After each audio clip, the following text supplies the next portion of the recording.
Because you got powerful legs. How'd you get the physique? Was it gym or how'd you get the physique? I've always been. She's actually not got powerful legs.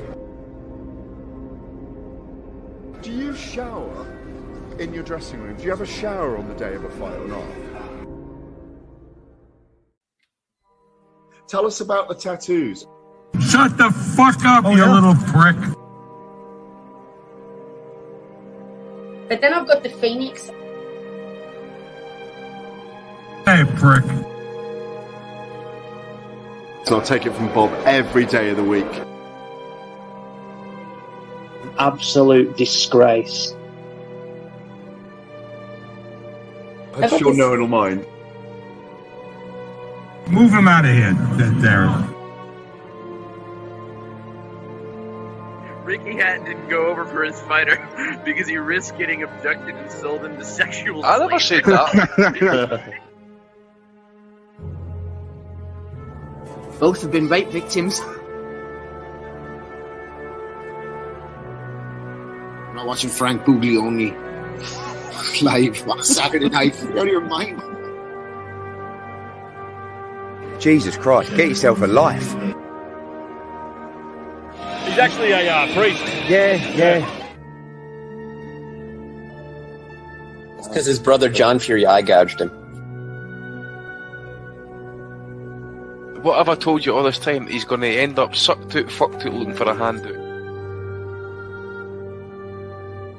Boxing nutters messenger group. I'm gonna be the king. J-Pump. You know what I'm saying?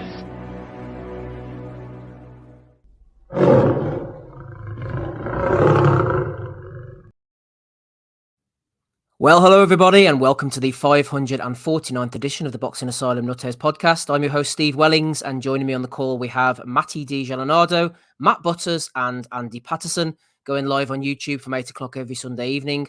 The ad-free Patreon RSS feed updates shortly after the show concludes. Hello to everyone listening through the week on Apple Podcasts, YouTube, Spotify, and Sports Social. Don't forget to leave a review on the podcast player of your choice. That the entire month of November, nothing less than 5 stars is acceptable. Hit the like button as well and subscribe if you haven't done that already. I have to say that. We're going to talk Adam AZIM later. Going to talk a bit of Nick Ball, Isaac Dogbay. Heaney was on that card, wasn't he, against Denzel Bentley? Matt Butters was there. He's going to be giving us the lowdown. Diego Pacheco as well. Next week, Benavidez against Andrade. A lot of activity going on with the heavyweights as well. The day of reckoning is coming. A lot of action around Christmas time, questions, value of the weeks, all that lovely stuff as well. Going to start, though, Thursday, Las Vegas, Nevada. Shakur Stevenson against Edwin De Los Santos. The vacant WBC lightweight title was on the line. Scores of 116, 112 times 2, 115, 113 as well, all in favour of Shakur. It was a boring fight. I thought the scores were a little bit close, though, for my liking. Matty, I love a niche reference, as you know. Everyone likes my niche references. This reminded me of a fight way back in the ether, 20 years ago, April the 19th, 2003. Sure you remember it well, in California.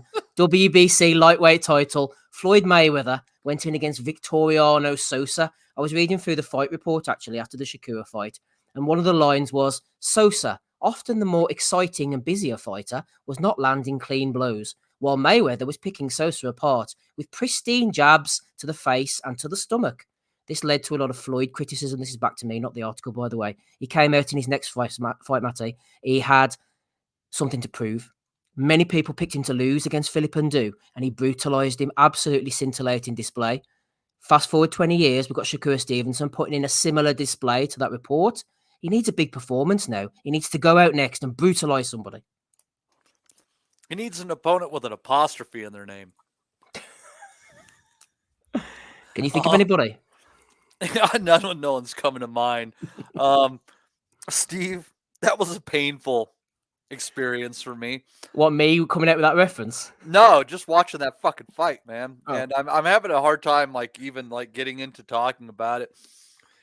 It was kind of like, for me, it was kind of like the Prograis Zaria fight all over again. At least there was a couple of one uncalled and one knockdown early in the fight, and then it ended up in its little pattern of goofiness. But it's just one of those things where a guy comes in and fights a style that you weren't expecting, and Yeah, and I told everyone last week that this fight was going to be awful, that if De Los Santos tried to box with Shakur.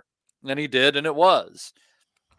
You're not going to outbox Shakur Stevenson. That was ridiculous. And what's crazy is you mentioned Floyd Mayweather. Well, Floyd Mayweather was there at a Top Rank event.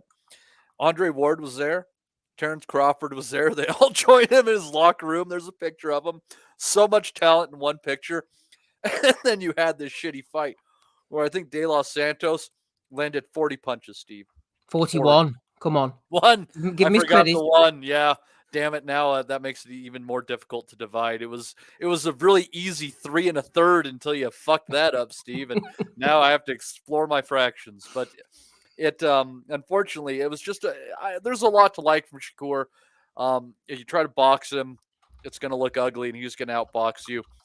You got to have a come forward guy. He is definitely a guy who is made to look better by the style that's opposing him. And this one just did not do him any favors. And nobody is going to be watching this fight in 5, 10, 15 years time. It's just going to be one of those that disappears.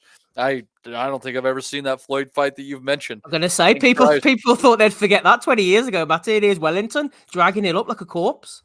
See, I think the problem, Steve, and I think it hurts me in some ways, but I got to say, my prolific marijuana use has blocked so many of these things out of my memory. They're just fucking gone. I think if you want to forget this shit, you need to get on the bag, my friend. Yeah, well, maybe. Just quickly, something you said there brought a question to mind. Was it the onus on De Los Santos? Everyone seemed to think, Shakur included, the onus was on him to come and force the fight. Shakur could just stand off, as Tim Bradley said in the commentary, and happily box his ears off all night. Or does Shakur have some kind of... Is there an onus on him to come forward and say, look, this guy's overmatched? I said it in the chat, didn't I? Tank Davis, for all of his faults, he fights a lot of bums, but he goes out and fucks them up.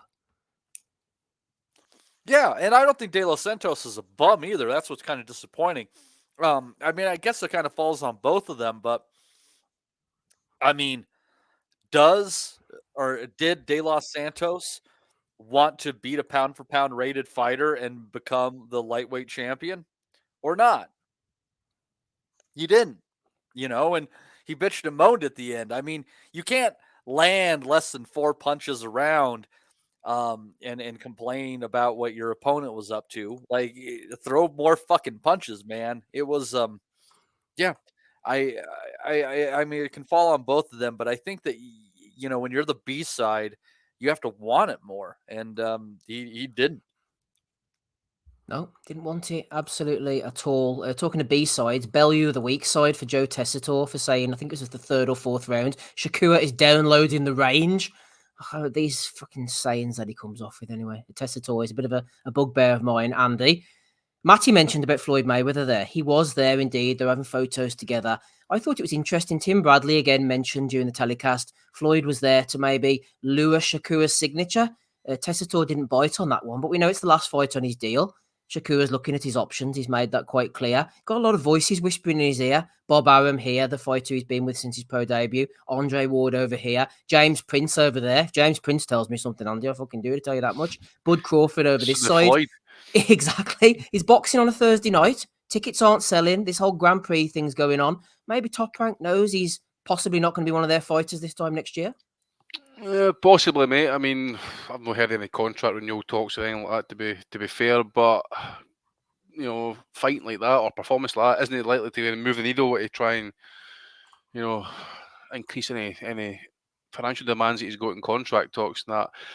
To be fair, Bob Arum did come out and say that look, he was injured, or there was rumours of an injury. He wasn't really specific about the injury as such. He wasn't there, but allegedly it's a shoulder injury. That might explain why he exclusively fought the entire fight southpaw, which was weird to me. Just did not engage, even at 5 speed, which I watched this fight because I completely forgot the fight was happening. To you guys were mentioning in the chat first thing Friday morning, I think whenever it was. I said, Christ, right, okay. Stuck it on 5 speed. This as well. You just say it was shit, and it was even at that speed, it was shit. It's probably just one of the worst fights you'll see, actually. And they say that if the injury is true, then you can maybe see that as well. Maybe disappointed in De Los Santos, like Matty said as well. I expect him to be a bit more aggressive, take more risks, possibly. Well, Andy, The math on it is he basically at full speed, De Los Santos landed about a punch a minute. So at 5x speed, he landed about 5 punches a minute. I can easily see why you're still bored. That's not a good work rate. It's not. And then, guys, we've sat here. How much shit have we sat here and gave Andre Ward in the past for a boring performance, or Bivol? Somebody else's name is going to escape me just now. And Haney. I mean, there's numerous of them, but at least Haney tried to kind of like come out and fight Lomachenko and that type of thing. And that, as I say, if injury is legit, then I can understand it. If it's not legit, then I can understand why Shakur maybe want to back off and maybe be a bit more respectful to a puncher possibly. But none of them kind of not even De Los Santos kind of really stepped into the pocket and tried to kind of make it a scrap. Just garbage all around, to be fair. Considering how the previous fight went on that card, to be fair, it was just trash. That's all I can just really say, mate. To be fair, De Los Santos, I really expected him to kind of like do something, even just make it interesting. But again, nothing, absolutely nothing. I didn't even want to hear a word for anybody saying that Bivol or Haney are actually, and I've said it before, that they've been boring, but after watching that, man, that was some boring ass shit. I think if he wants another shot, they need to put him again in against Jermaine Ortiz. I think Ortiz is deserving of a shot at somebody with a title, and go through De Los Santos to do it per fight if De Los Santos wants to pull the trigger. I want to say that'd be quite negative, I think. De Los Santos has shown himself, Matty, to be a puncher at a certain level, but we didn't know if he could hit at this level, but he couldn't get near Shakur. The only thing I can think of is that he was afraid of letting go for fear of getting countered. Against people like Valenzuela, he's able to, who come to him and throw a lot of bombs, there's going to be openings. Lest we forget, De Los Santos was dropped by Valenzuela before he got the shots in as well. Last time he fought William Foster III, which is a great name, by the way. It's like a royalty, isn't it, there? He couldn't figure him out whatsoever, could he, after an early couple of round blitz? Yeah, he's... I don't know. I think after that Foster the third fight and then getting dropped even in victory in one of the fights you mentioned, he against Adorno, he kind of went to that boxing style and he just stuck with it. I think he definitely has some concerns about his ability to take a shot when you kind of look at the evidence at hand. So I don't know. But he certainly is going to have to do something in his next fight for people to remember him. And it's a shame. Because that Adorno fight was, he just boxed beautifully and there was enough action in there that it wasn't negative. We're like, wow, what a great performance from a guy we're used to seeing slug it out so much. He was on a pretty good run there. He caught our eye with the Foster fight and the one you mentioned, that was like a 3 or 4 round firefight. That was great. And then the Adorno performance. So he had kind of earned his place into getting our attention. You talk about a guy's stock just flopping. It was incredible. If he was a Fortune 500 company, they would have gone from 50 a share to like 5 overnight. This is terrible. Sell. Matty, the way fighters fall in love with their power. Are you saying after the Adorno fight, De Los Santos fell in love with his inner boring boxer? Yeah, absolutely. He just found that inner zen. He's just like, oh, I'll just get behind the lead shoulder and flick the jab and put a couple of left hands behind it and keep them honest and bore everybody from the fucking seat of their pants. And this is who I am. And I am proud of who I am. And I say that as a YouTube short. I say back to the Dominican Republic with him, Steve. Yeah. Get rid of him. That's what I say. I agree with that 100%. Yeah. Samson, ship him back. Fuck up his visa. What's it like in the Dominican Republic? Is it a shithole or is it nice? I have a friend who's gone there quite a bit, and it's a beautiful country. They got some nice golf courses. Beautiful ocean views and shit. But what's crazy about the Dominican Republic and other Caribbean islands is they're incredibly dangerous to drive on. People just like getting fucked up and driving, and there's like tons of DUI related deaths on Caribbean islands every year. So, go for the views. Don't get behind the wheel. They are. Bit of advice from Matty. That's how boring Shakur was. Fuck! What a weird trouble advice with Matty D. I've never even been. I'm just Jesus. He's never been. Talking of Matty's, Matt Butters is on the call. You're very welcome, Matt. As for the Shakur fight, we had an expert send in a message. It's on the screen. I'll read it out on his behalf, and you can break it down for me sentence by sentence. So you said, this performance hits upon a thought I had about Shakur when I learned of his performance. His status as a pay-per-view star has been forced down our throat. We are constantly told about what he can do versus what he is doing. His best win is still Oscar Valdez. Not exactly what we would call true world-class opposition. He still needs to mature, still needs the appropriate step-ups. The likes of Haney or Tank are too much for him, in my opinion. Until he is ready for those fights, I find the thought of him being a true pay-per-view star bogus. Just my unorganized thoughts on the topic. Would you like to organize those thoughts on this Sunday evening for us, Matt? I'll give it my best shot. I should start by saying that I never watched Shakur at the Olympics, so that kind of has meant that I haven't had this Rob-like fascination. Yeah, pretty much, Matty. The word is right there, fascination. It feels to me that when he was signed by Top Rank, when he's come into the sport, everyone has pretty much gone off the back of his Olympic pedigree without really looking at his performances. And, you know, the performance on Thursday, it's not the first time Shakur has had a relatively boring performance. I remember the Conseil fight. I didn't find that to be exactly a barn burner either. Nakathila was the worst one. Yeah, exactly.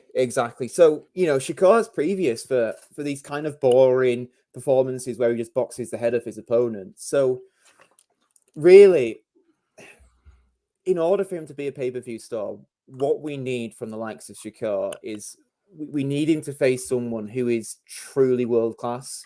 Oscar Valdez, in my opinion, is not truly world-class. He's a great fighter, but he's just not at that same level. So who are we looking at? The likes of Haney, the likes of Tank, the likes of Lomachenko. Those are the sort of guys that he needs to fight and he needs to beat before we can really call him a pay-per-view star. He doesn't seem to be the biggest ticket seller. I don't know if Americans are high on him, Matty. It seems to me that Black Americans tried their hardest to get behind him, but he just kind of appears to be disappointing them. So going forward, he really needs to put out a statement, for me at least, before he really becomes all the hype. Bradley, Tessitore, everyone on Top Rack comms were constantly on about how good he is, how he did this, how he did that, but they weren't talking about what's going on in the ring. And what's going on in the ring isn't exactly all that great. So I'm going to need to see a bit more from him for me.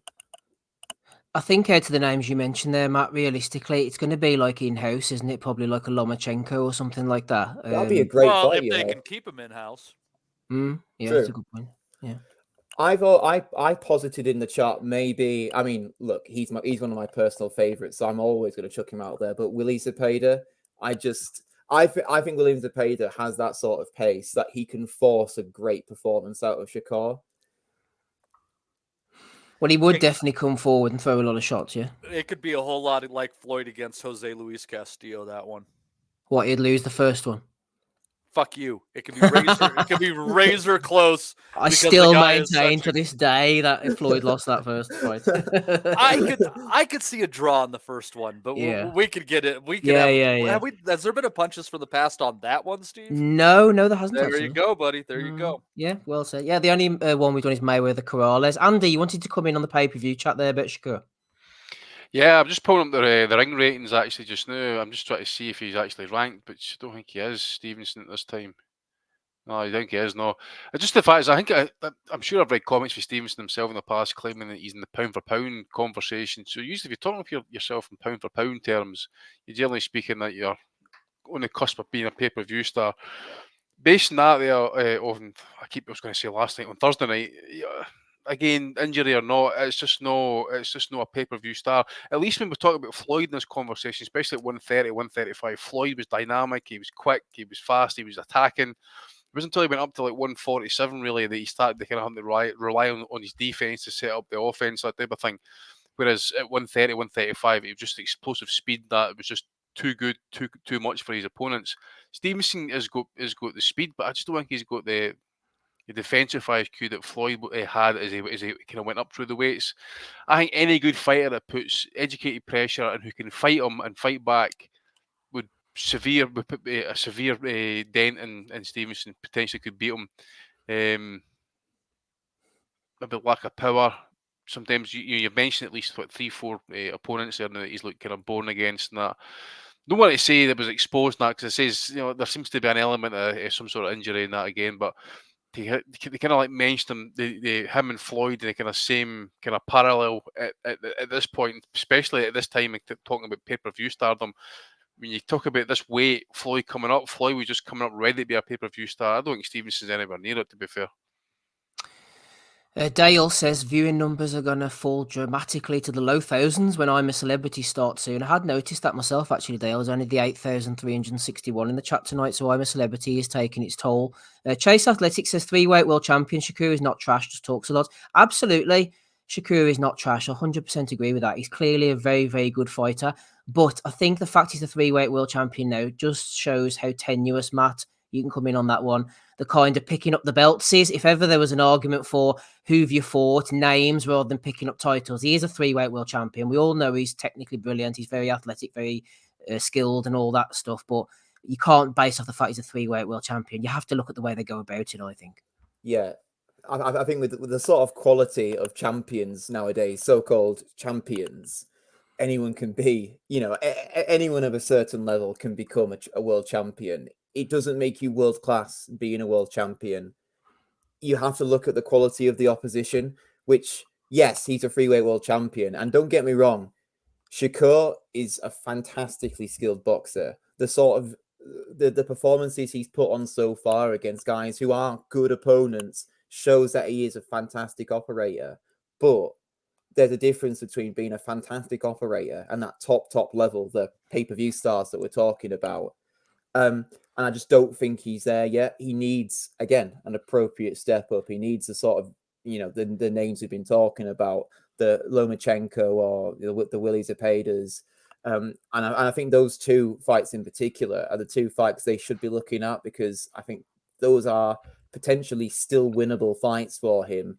And will get him those, that necessary pressure to really step up his performances. I'm not a Shakur hater, by the way. I don't want people to think I'm hating on him or anything like that.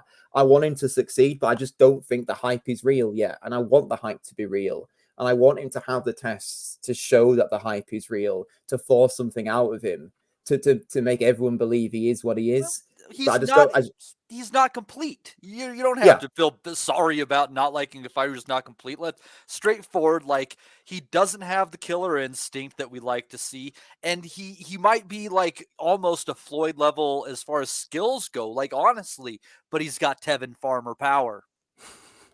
Yeah, pretty much.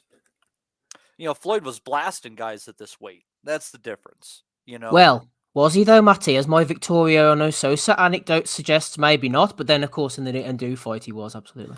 And then you go up, and he had a few more, before he got up to 147. Yeah, but I mean, Castillo. I mean, not Castillo, Corrales. He just beat the shit out of him. And his first title, he beat the crap out of Genaro Hernandez too. Who I don't know. Isn't it funny that both De La Hoya and Mayweather won their first title from Genaro Hernandez? That's right. Genaro Hernandez, RIP, who Mayweather paid for his funeral. Yeah, true story. Underrated guy. You talk about just coming up against skillful bastards, but serious digress on that. No, that's okay. I was just going to ask Matt, actually, just to clarify, Matt, whenever you mention world class, you're sort of talking in like old school world class, almost as a synonym for elite these days, not the sort of world class that we've become accustomed to. Yeah, I should probably make that clear as well. When I think of world class, I think of elite fighters. I suppose you can have a sort of sliding scale of world class, the sort of top level and the low level world class.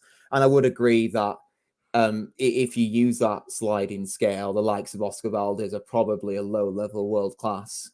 But like you say, they're not elite fighters, and that's really what we have to consider when we talk about Shakur, because people have hyped him up as being this elite level operator, and he's just not there yet. Andy, as you alluded to earlier, there was entertainment on the co-main event. I think they were describing it as Navarrete against Conceição. Talking about what's next for Shakur, let's throw a name in here. What about his co-main eventer?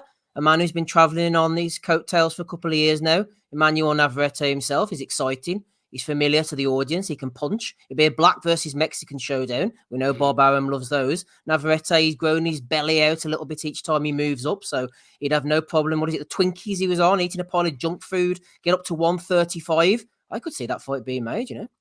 I prefer to see the rematch, to be fair, mate. It seems to be kind of like shifting opinions a wee bit. I've seen loads of people saying that the Conceição was robbed. If you look at I'm not so sure. I'm not so sure myself. I think the 2 knockdowns probably just nick it away from him, to be fair.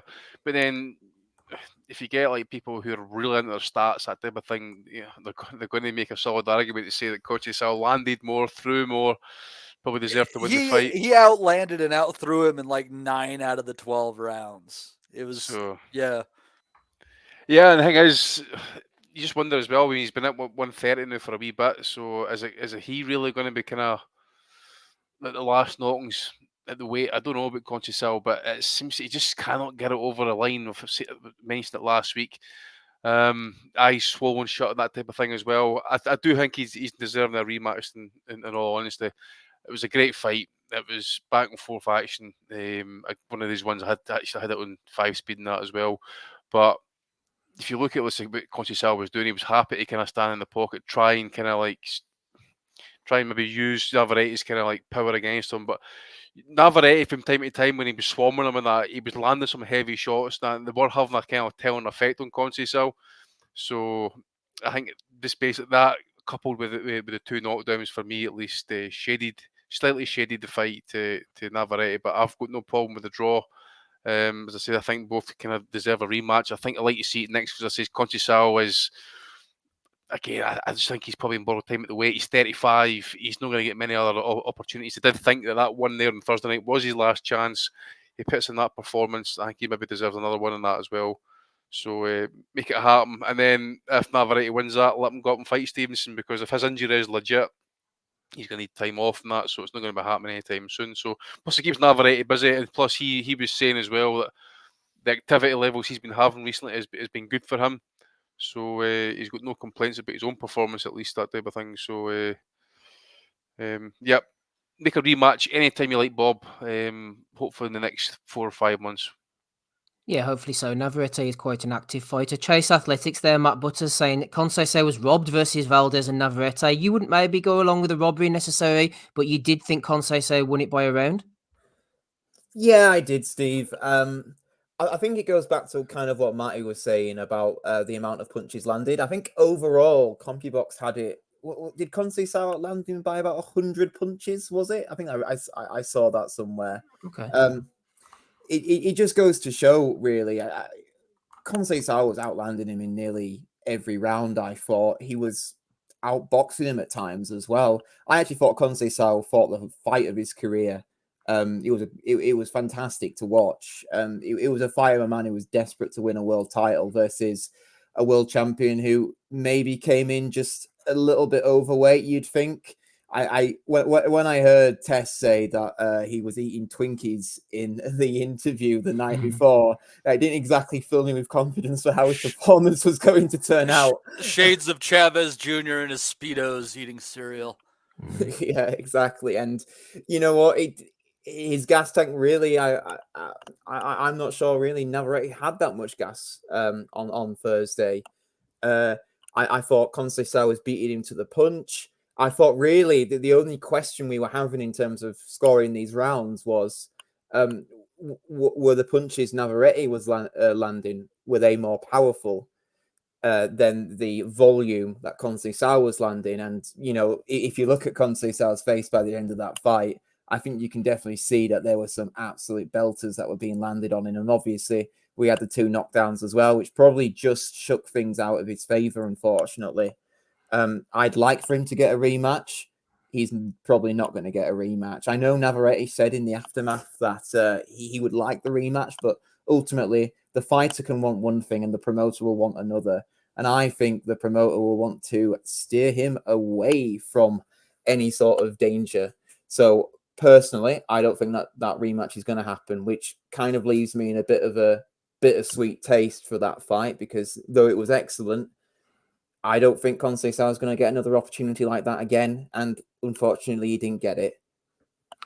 Matty, I'm of a different opinion, actually. I think they will make the rematch. I think Bob will look at that and say Conceição went to the well for the absolute. He gave his absolute all, couldn't get over the line. I think that fight will have taken something out of him. He's had 3 opportunities now. I think they'll give him a 4th, knowing that Navarrete was below par, still dropped him twice. Couldn't quite get over the line, but still managed to eke out the fight by majority draw or whatever it was in the end. I think they'll fancy that Navarrete will beat him a little bit handy or a little bit by wider margins or by fairer margins in the rematch. I think they will make that, actually. If he can make the weight still. Which one? Navarrete. That's the question. You got to remember, this is a guy who was usually taking it to his opponents in the later rounds heavily, and taking them out oftentimes into rounds 10, 11, and 12. The guy typically had a very strong motor, and that's what made him so dangerous, is he could wear you down with those heavy shots. You could even build yourself a little bit of a lead, and he would just come rip-roaring back towards the end, much like the guy we're going to talk about later on today, David Benavidez. But, Steve, I'm hoping you guys might be – I wish Rob was here particularly to eat some crow, because I just hip and hawed at you guys last week saying, how is Conceição paying 7-1 as an underdog? That's right. We laughed at you like you were some kind of fool. And Andy, they laughed at us both when we said Liam Wilson was going to give him hell last time too. Yep. Because what you got to remember here that's interesting about Navarrete is that he is fun, he is skilled, but a lot about him is that he's a weight bully. And he's getting to the point where that doesn't work anymore. He beat Valdez up. Valdez was still able to hear that final bell. You go back to a fight, I'm trying to think, maybe it was against, might have been Vivas who was up against him, like 5 rounds to nothing, 4 rounds to 1, and then he stopped him in the 6th. This is a guy who can be outboxed, can be put behind, but his size ultimately tells, and he wears you down and takes you out. And he's getting to a size where he can't do that anymore.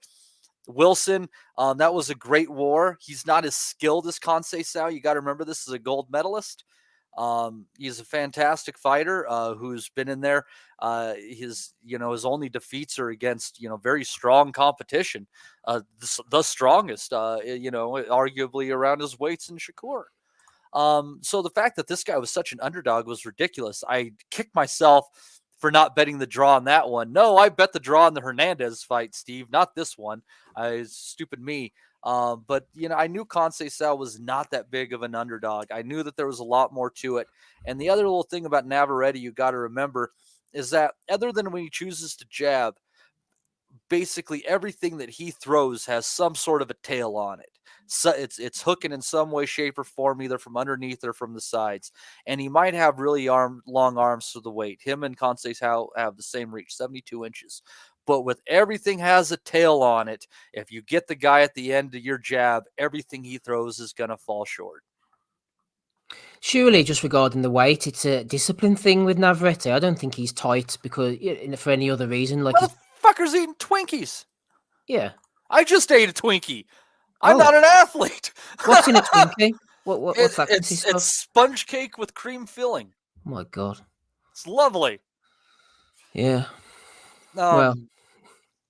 Hey, I've watched enough Jolly videos to know that you guys have no flavor, so don't give me that. That's true. But yeah, it's I think there's a discipline issue. I don't know if he can make 130 again. I'd be curious to see if he would, because what's interesting is Top Rank has now just signed Oshaki Foster. That's right. That's an interesting fight. For some reason, when they were talking to Oshaki, he mentioned Abraham Nova, a little bit of a random name, but Abraham has looked good at 130. My hunch is that Nova against Oshaki Foster will be on the undercard of Navarrete Conceição too. Yes, all three names weren't they top ranked fighters?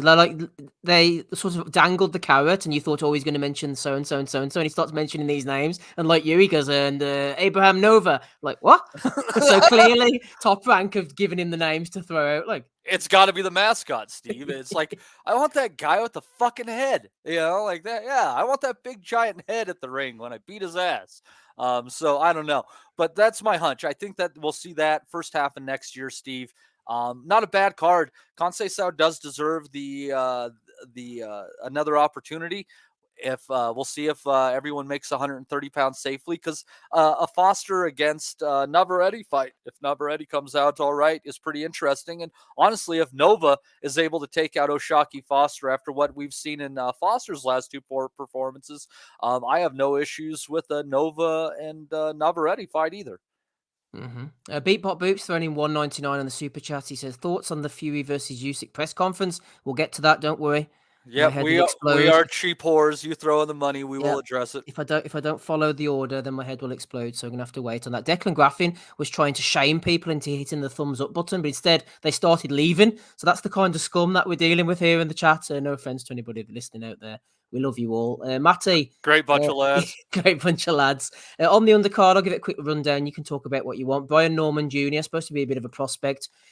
I think he was struggling against Quinton Randall. Very negative. It was the battle of the undefeated, but it wasn't that entertaining. Floyd Diaz looked good against Max Ornelas. Dropped him a couple of times. Only got a split decision. Not really sure what the judge was looking at there. Troy Isley. Last week we said this could be a possible banana skin against Vladimir Hernandez. He managed to get through it. Yeah, it was a good fight. Sarchioto knocked out a fella. Abdullah Mason, like the look of him. He's a real hot prospect in the Wellings household. Knocked out Jose Cardenas. Emiliano Vargas.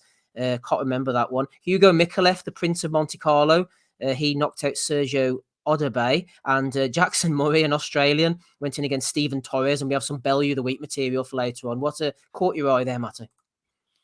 I think that was actually a pretty fair undercard all in all. The Norman fight on any card that didn't include that Shakur Stevenson fight would have been the worst fight of the card. Lucky him that Stevenson de los Santos was on here. Awful fight. Not excited about either guy moving forward. Could not give a fuck about who won or lost on that one. Norman did win. Let's see here.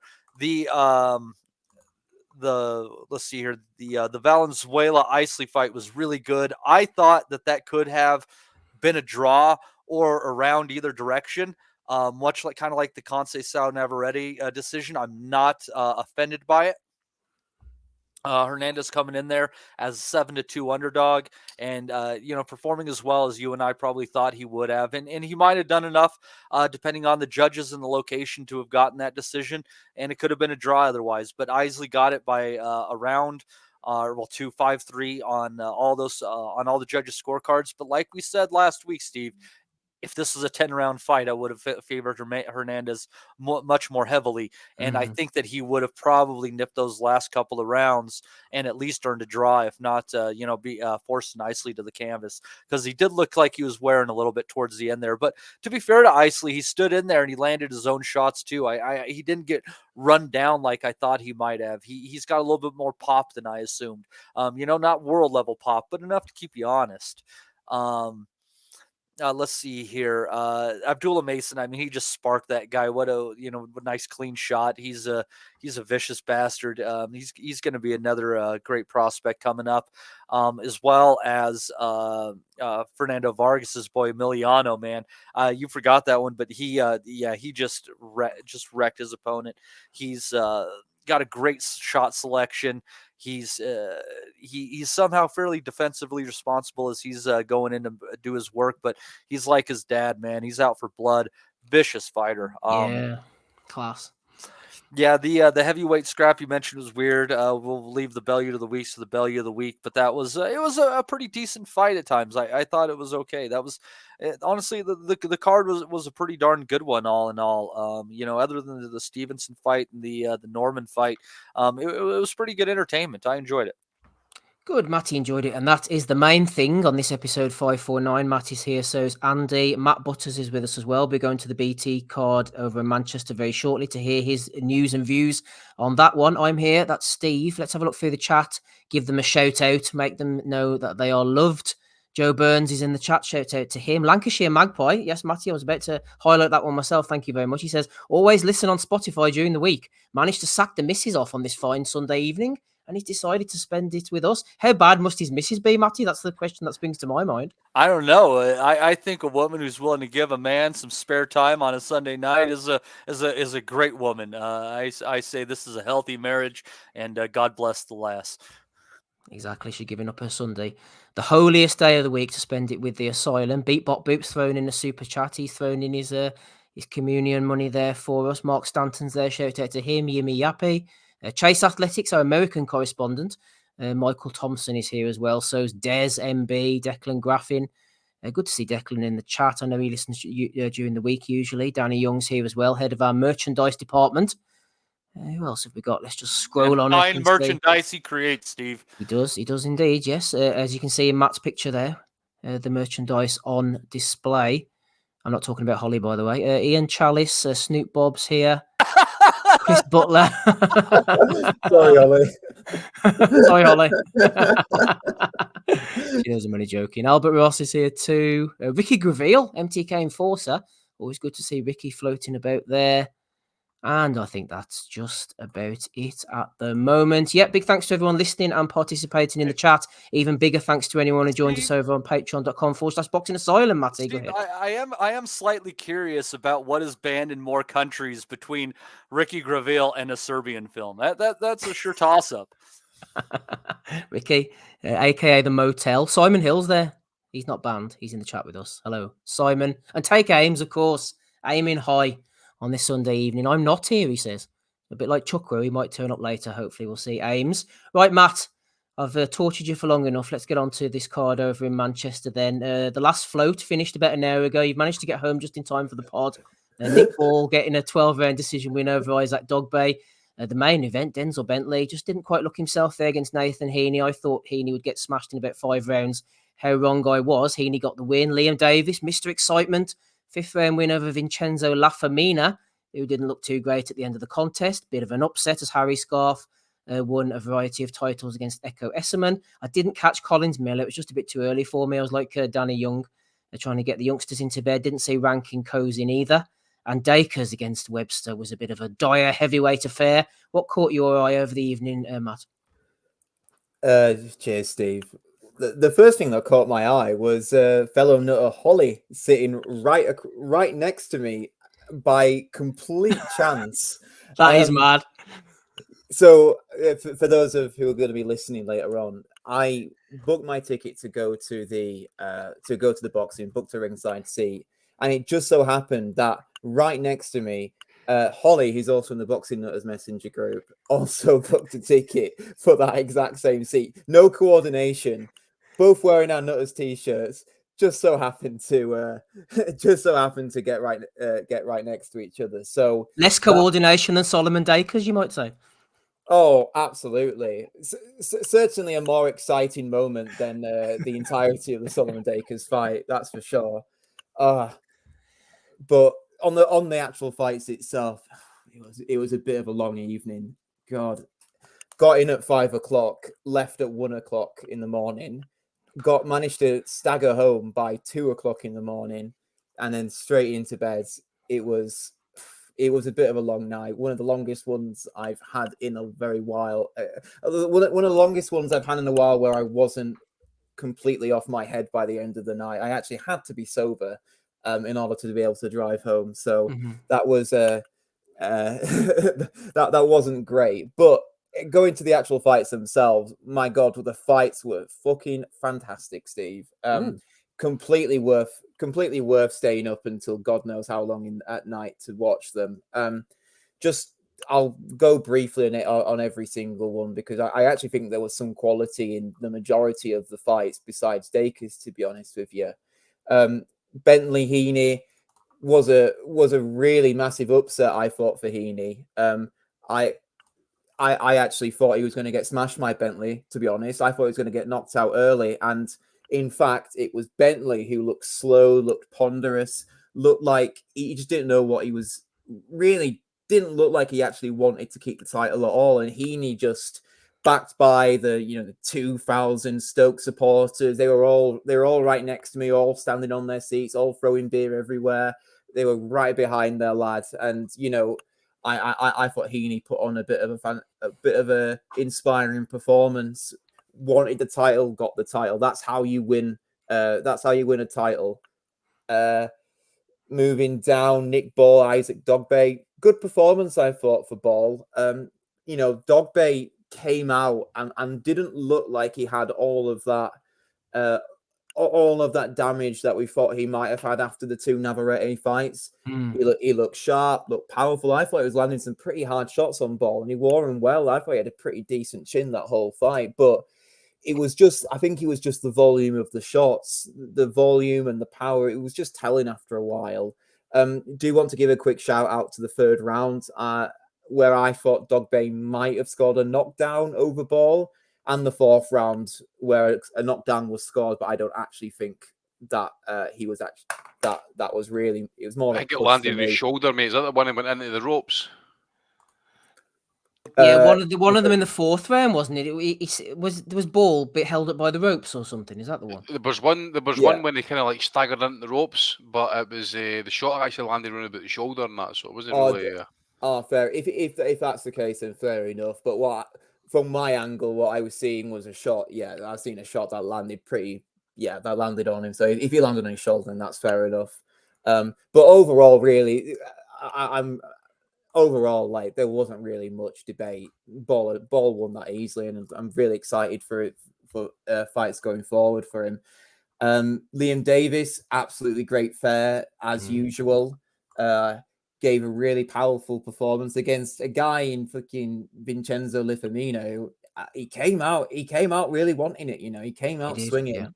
I was actually watching his ring walk, and the guy came out. Had a fucking death stare for every guy in the audience. He was pissed off that we called him the feminine last week. When the guy came into the ring, I don't know if it showed up on the TV, but Lefamina went into the ring. They did introductions, and as soon as he was being called to the center for the fight to start, he gave 3 full force right hands to all of his cornermen, and then another one for good measure to the actual corner post itself. So. He definitely seemed to be wanting to throw some shots that night, and that's how the performance went on. I thought both men were open; they were landing, trading big shots. Both of them were down in the third round, I think. Although I thought the Davies's was more of a slip, maybe.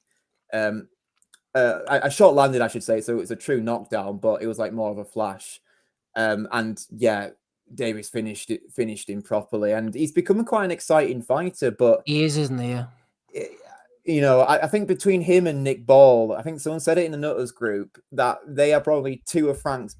They're probably his 2 best prospects right now. He's kind of stumbled upon a couple of really exciting ticket sellers there. Well, exactly, and you have to think back. When Nick Ball was fighting Isaac Lowe on the Fury card, he was the B side of that. Right.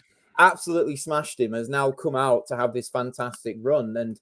Liam Davis as well, he's come out of kind of nowhere, built this following in Telford, absolutely dominated Unit Baluta, who, by the way, smashed Andrew Kane and ran close with Dennis McCann, smashed Jason Cunningham in 1 round, and has now smashed Firmina for the European, to defend the European title. So. He's building quite an impressive run of fights here. It's just a question of where he goes next, really. And super bantamweight, it's going to be a tough division once he gets up there. I realize I've been talking for a while, so if anyone else wants to jump in on those, I'll leave it for now. But I can talk on the lower fights as well if you guys want. No, go ahead. Talk on the lower fights. I'm worried you're going to burn out. You see, we need to get the best out of you. Yeah, I mean, and you're forgetting the most competitive bout of the evening, the bout between you and the car park and their time you had to exit. Well, here, first of all, before you go on to that, let me just say, before you go on to that, Danny Young's thrown in a $5 for you, Matt. He said, thought I'd chuck in some money for Butters, who put the chairs out and away for Frank last night and didn't get paid. Sad times. Yeah, the first one in, last one out, Steve. That's how it goes. Was in at 5 o'clock for the very first fight, the floaters, and out you know, it was getting a bit squeaky by the end. I bought my parking ticket, as Matty said. I bought my parking ticket with and it ran out at 1 o'clock in the morning. Confident man going to a Frank Warren show. Tell you what, I there's know, some mate, arrogance for you. There was a moment there once it was 12 o'clock and Nick Ball was Bentley was just coming out, and I'm like, oh god, am I going to have to extend this now? But luckily it all finished. It all finished, and I managed to get there by about 20-1.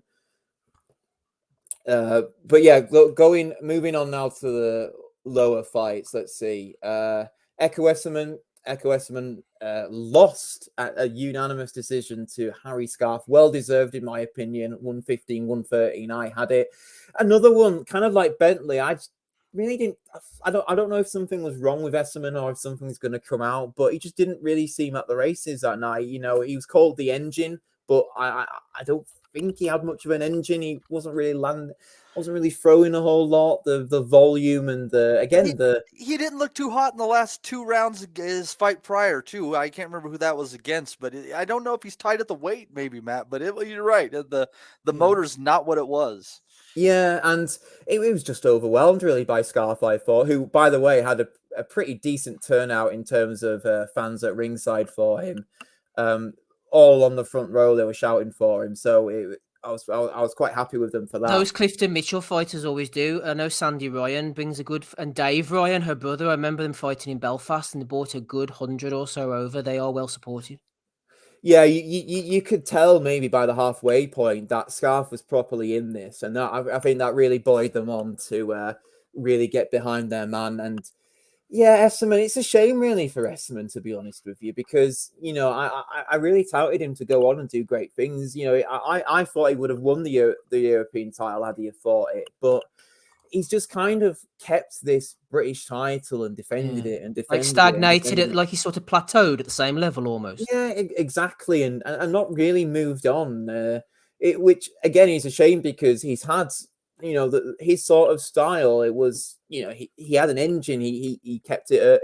He had it early but kept it late. He was always good for the 12 rounders, and even though he would always go a decision, it was one of those fighters that's relatively fan friendly, which is quite rare for a guy who gets decision after decision after decision. But yeah, I don't think Frank has done well with Esserman really, and I think he'll be quite disappointed with himself. I'm not sure where he goes from here either. So whether they look for a rematch or whether he tries to build off of it, but you know, Esserman's not exactly a big ticket seller from what I understand. So I'm not. Yeah. It's very unfortunate for him. Let me see. So Sol Dakers, didn't watch much of that. Apparently Webster was robbed. I heard. Like I said, it was about 9:30 by the time that fight came on, and I was already flagging. We're still a 3 12-rounders to go after that. So apparently Webster was robbed. Sol Dakers didn't look like much great shakes for me. Definitely not going to be one of the top contenders in this big man division. Don't really have a lot more to say about Sol, really. I just think he's a bit of a boring fighter. Ranking Kozin won that pretty comfortably for me. And then Collins Miller. This is the only other one I'll speak on. I thought this was the first fight on the card, and if anyone's not watched it, I think they should go back. I think out of the fights I watched that night, this was up there with being one of the better ones. I thought Collins came out really strong with a very game Miller. Miller came there to win. This was another one who had who had a lot of support down ringside.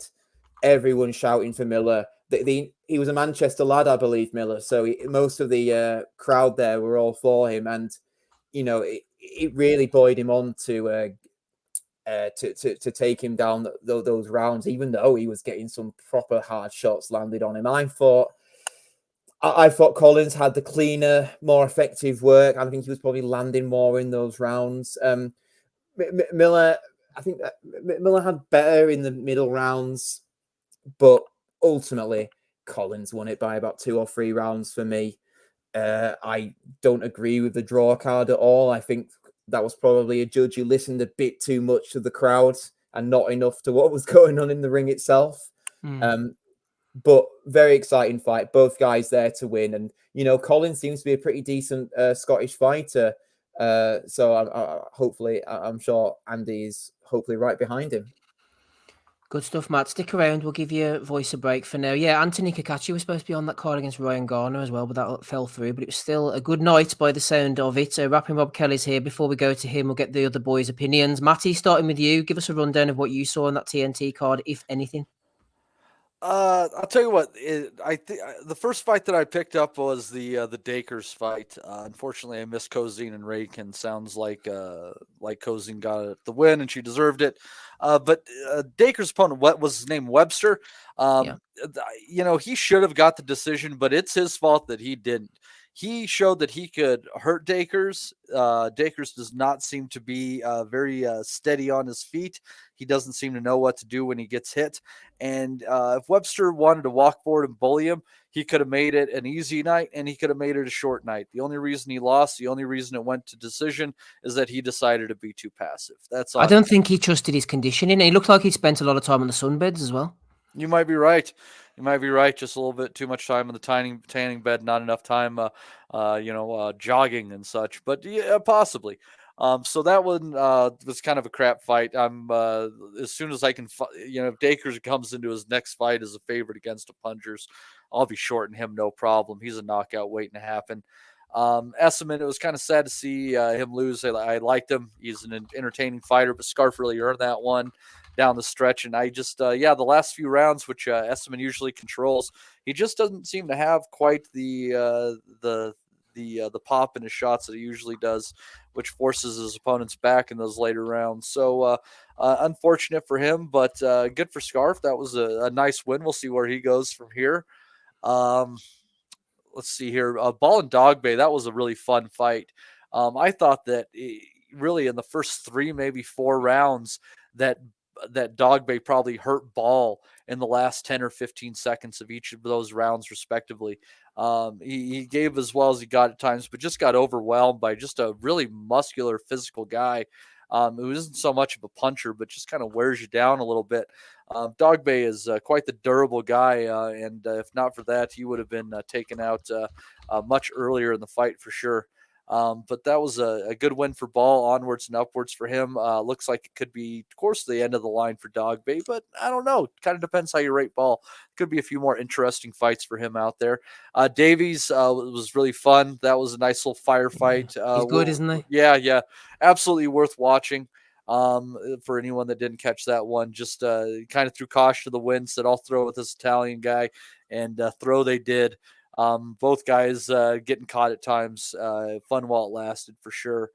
And then as far as Bentley and Heaney goes, Bentley, it seemed to me like he was definitely the harder puncher, but he just couldn't seem to find his range and he just couldn't seem to find his timing. It seemed just a little bit off, and Heaney was able to take advantage of that. If people seem to think he's a little bit of a hype job, but this is a hell of a W under his belt. Getting a win over a guy who went 12 and picked a few rounds off of Ali Mahanala. It was that was a pretty entertaining fight too. I think that this was a pretty fun card from top to bottom. It was just a few fights. If they would have gone to a stoppage, it would have helped everybody along. That had to be a long night for people like Matt and Holly, but we do praise them for doing what they did. Yep.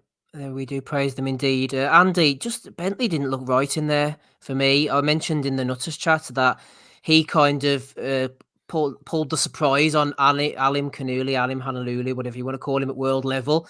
And then he came back down and Heaney pulled the same trick on him, really, as sort of passive and whatever was going on with Bentley was going on. Heaney just took full advantage of the situation and buoyed on by the crowd. He was tired towards the end. It was just will over skill, and there was no little skill from Heaney. I thought his head movement was actually very good, but he just refused to lose in that fight. Yeah, I liked his tactics actually. He kind of kept it at mid-distance, kept the hands moving and that, and really just kind of like offset whatever Bentley was trying to do. I don't know if it was maybe a motivational thing. We mentioned the Zanabek loss and that. It was like even in defeat, he was a wee bit enhanced in terms of his performance. come out destroy Kieran Smith? Has it just been he slightly overlooked it a little bit because obviously he was, Bentley was a big betting favourite. All the guys were really kind of mentioning they expected Bentley to win within 5-6 rounds. Never turn out like that, and it just shows you sometimes one time a guy can just fight above his level and just produce a performance like that. Scorecards, obviously, they maybe need to mention that as well. 114, 114, and then you got 117, 111. I did think Heaney was win the fight. Definitely was a shocker, but I didn't think it was that close. To be fair, to give it a draw. Ball against Dogbay. It was good scrap actually. The only thing about Ball that I like to see him kind of like try and work out on really would be his defence. Because what he does is, as Matty mentioned there, he got caught twice in like 2 rounds back to back, late in the rounds, and got buzzed up, maybe hurt from that. I think his nose was bleeding a little bit as well. He needs to stop rushing or bull rushing the manner of what he does. He's going to end up walking into something because of the pace he steps in. It just takes somebody with a quick counter to land, and he's going to walk right in it. He's not even going to realise what's hit him until he wakes up, because that's what's going to happen. He's going to end up getting knocked out. The speed that he goes in there, and he's just going to get countered some of these days off a better puncher or someone who could time him better. Dogbay was. There was a couple of moments where he was winging maybe like big shots. It was like big three massive hooks or whatever it was, and sometimes he might land with it, and then he would do nothing obviously because then Ball would come back with the pressure. It just takes someone to kind of negate his pressure, cut off the ring, and counter him possibly in that. So he needs to kind of work on that a little bit. But other than that, I think he's exciting to watch. I do like an aggressive fighter. Obviously, being a Duran fan, that type of thing as well. But hey, Andy, did you also like him rushing in too? But do you notice like when he is his opponent stands in with him, the Ball kind of fights in a pattern too? Yeah, it just seems like he'll get picked off when somebody's smart enough to kind of know what punch is coming next. Yeah, you've got to change it up a wee bit. As I say, if his entire deal is just to kind of rush into punching distance to get into the pocket, he needs to figure out ways how to work it in there and how to get out. Like maybe like Gonzalez does a little L shape attack and then comes out in a kind of L shape. So actually like leaving your head on centre, you come out to an angle. But there's a lot to like about the guy, to be fair. But I just like to see him kind of settle down a wee bit, especially when he's really committing. Because it says I just think he could be prime pickings for getting picked off. Seems strong, doesn't he? Frampton mentioned about how strong Dogbo was in the sparring. He said Ball was just like ragdolling him about the place. Yep, Frampton mentioned about the sparring he'd done with Dogbay, something like 200 rounds. 200 odd rounds back in the Wigan days, yep. Saying he was really strong, so you can imagine what Ball. I mean, his Ball looked fresh. Say Dogbo got paid a lot of money for them spars. Packet of washers, possibly. Another one as well was I know Matt was mentioning there about the Italian La Femina against Davis. See if he just kept his hands up. By the way, I think that fight could have went a few more rounds, to be fair. So other than that, and Nathaniel Collins actually, I thought that was a clear UD win for me. No majority decision. Actually, I thought Collins showed his level. Actually, I thought Miller was just okay, similar fights, but I think Collins showed his experience at title level. In that regard, I think Miller will be a good fighter, but I think he spent a lot of it on the peripheral of that ring. Like Collins dictate the pace, so I don't agree with the majority there. I did think it should have been a UD. Collins might suffer with the fact that he's just with that lack of power possibly in that as well, but definitely, I would say he's definitely European class, and says if he gets the right opportunity, he might pick up a belt at some sort of world level. What else surprised me actually? Dakers was the less said about that the better. I mean, I kind of switched off after about 4 rounds of that crap. So yeah, Ames mentioned that he might have not had much time to prepare for the fight, only just signing with Frank and going out sparring and going and getting thrown in. So he might have a wee excuse there. Maybe, but Frank, I know, he's just had back surgery not long ago, so hopefully his back's not too bad to look in the bin for that receipt. Because he might be looking for that receipt to kind of see if Eddie accepts returns. Frank's face was like thunder at ringside, man. Return to sender, you know. Frankly, even pay the postage. Allegedly. But yeah, it was a good listen. To be fair, it was a good card. When obviously we were talking about it last week, this was the one that was kind of my interest. So it was the one that I kind of sat and watched the most.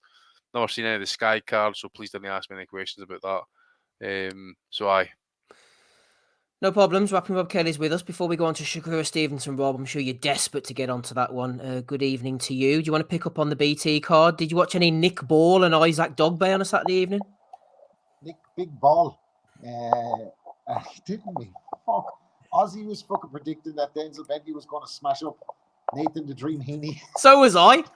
And Dave And Lee. I said, fuck this shit. I think I'm trying to add shit on it. And it turns out Heaney got the decision, so I didn't watch it back. But listen, I got more pressing matters. The missus and the little one are watching I'm a Celebrity. How's Bellew doing? How's Bellew doing? Has he been on it yet?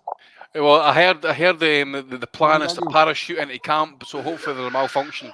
Oh, is this the first night of it? I think this is the first night. Oh, he hasn't come on then yet. Well, keep him in. Oh. Anyway, yeah. So no, I didn't watch that. What the fuck? Are you in are you in a sauna or something and trying to get close enough to talk and then he's on the sunbeds with Michael Webster?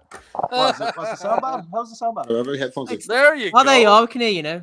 Yeah, I don't know. No, I was trying to get an update on Bellew and I'm a Celebrity, but I didn't know that tonight's the first night, so hasn't made an appearance yet. But hopefully it doesn't run afoul of your dating shows. I would hate for you to have to choose which one to watch. No, I don't watch the I'm a Celebrity ones. I just watch the fucking ones about big fatties and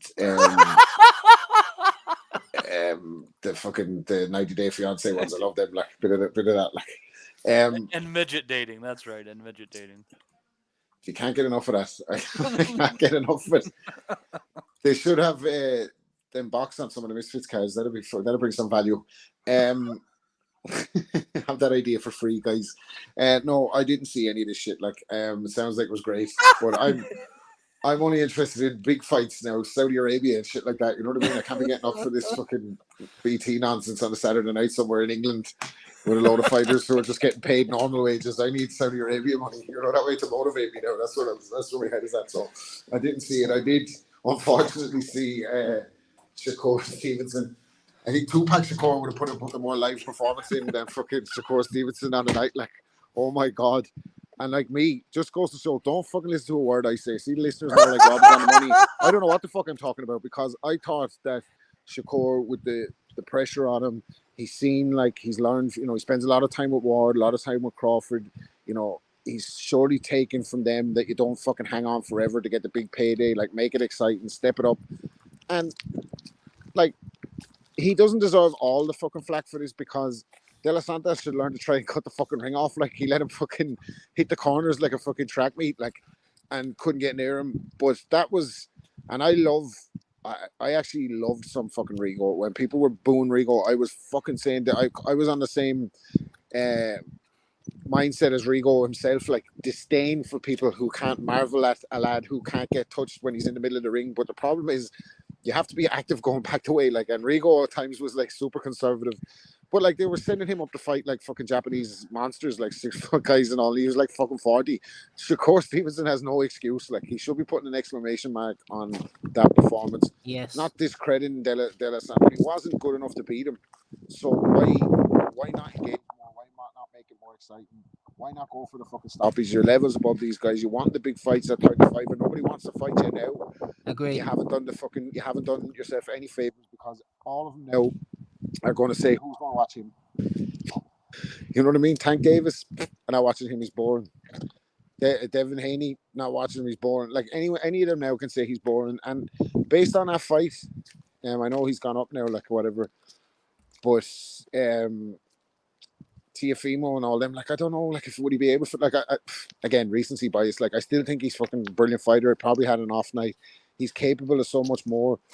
But I don't want to see that shit, like, from a fucking fella who's that talented. I don't want to see that level of conservatism when there's no need for it. Like, he could have fucking put on a way more entertaining fight than that. And it's a pity when the top guys in the sport stock don't match their ability, because you need the guys who are fucking the best in the biz to be at the top of the sport. You get me? You understand what I'm saying? Like, it's like you want the best guys, the most talented guys to be the face of the sport. Like, and Shakur had everything going in his favor, and now, like, I don't know, like, would I be like not worried about it because I don't give a fuck about him, but he's going to be all right regardless of what I think about him. But I kind of wanted him to be, like I said, the top guy in the sport because he's the best, I think, in 135 and best of a lot of those divisions. But like he's with Aram and all, isn't he? Like we've seen this fucking one before. Like I don't see him getting a big fight. Is he about to become a free agent or something? Yes, People we were were talking just about to say that. A bit of light at Mm. the end of the tunnel, maybe.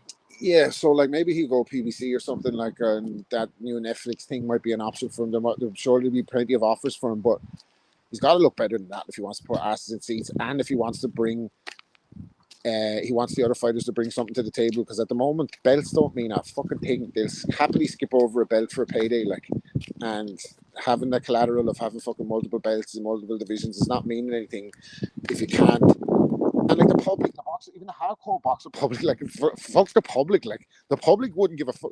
But when the boxer public don't give a fuck, you really haven't got a hope of making a big fight. So, hopefully things change around. He's better matched in the next while, where you actually have to see him maybe overcome something and bring something good out of him. Matt Butters mentioned earlier about William Zapata. It'd be class if they put him in with someone like Zapata. You could see that being his like Castillo moment. Like you could see him like fucking exactly. But he needs that. I think he needs to be pushed. He needs to be in an exciting fight. That was the other thing about Rigo, is that he, as boring as he was, if he got hit on the chin, he could go over. Like, do you know what I mean? So you never really quite knew what was going to happen if things eventually caught fire. In a lot of cases, like but again, times you were rallying for Rigo and he went out and like, what was the guy where he stunk it out? It couldn't have been any worse. What was the fucking guy? Some Cisco, I think. Oh my god, it was fucking terrible. But like, you go to bat for these guys and then they go and put in a performance like that, and like, that division was starting to take fire. It was starting to catch fire. Like, it was starting to be the division that eclipsed the welterweights when they were waiting it out. We thought all the talent was in and around 35 and 40, and we've only had Garcia and Tang fight each other. Like, so it's not looking good, I don't think. It's not looking good. It's just sounding slightly better. Beatbot Boop has thrown in $4.99. He says, "Don't forget, lads, even though he lost, Dog Bay can come again. Jade can't, know what I'm saying." Beatbot Boop threw in $1.99 earlier to talk about Fury against Usyk. Declan Graffin has countered that with a tenner. He says, "Off to bed, but there's a tenner not to give Fury any airtime later." so Any raises on a tenner, boys? Any raises? I'm conflicted now. hey, hold on. He's not fighting on that card on the 23rd. I think we're square. Oh, yeah. Right enough. Well, the Dr. FMG... Buying me for a tenner. I'm going to fucking say it unless you get something fucking higher. You dosser. You big dosser.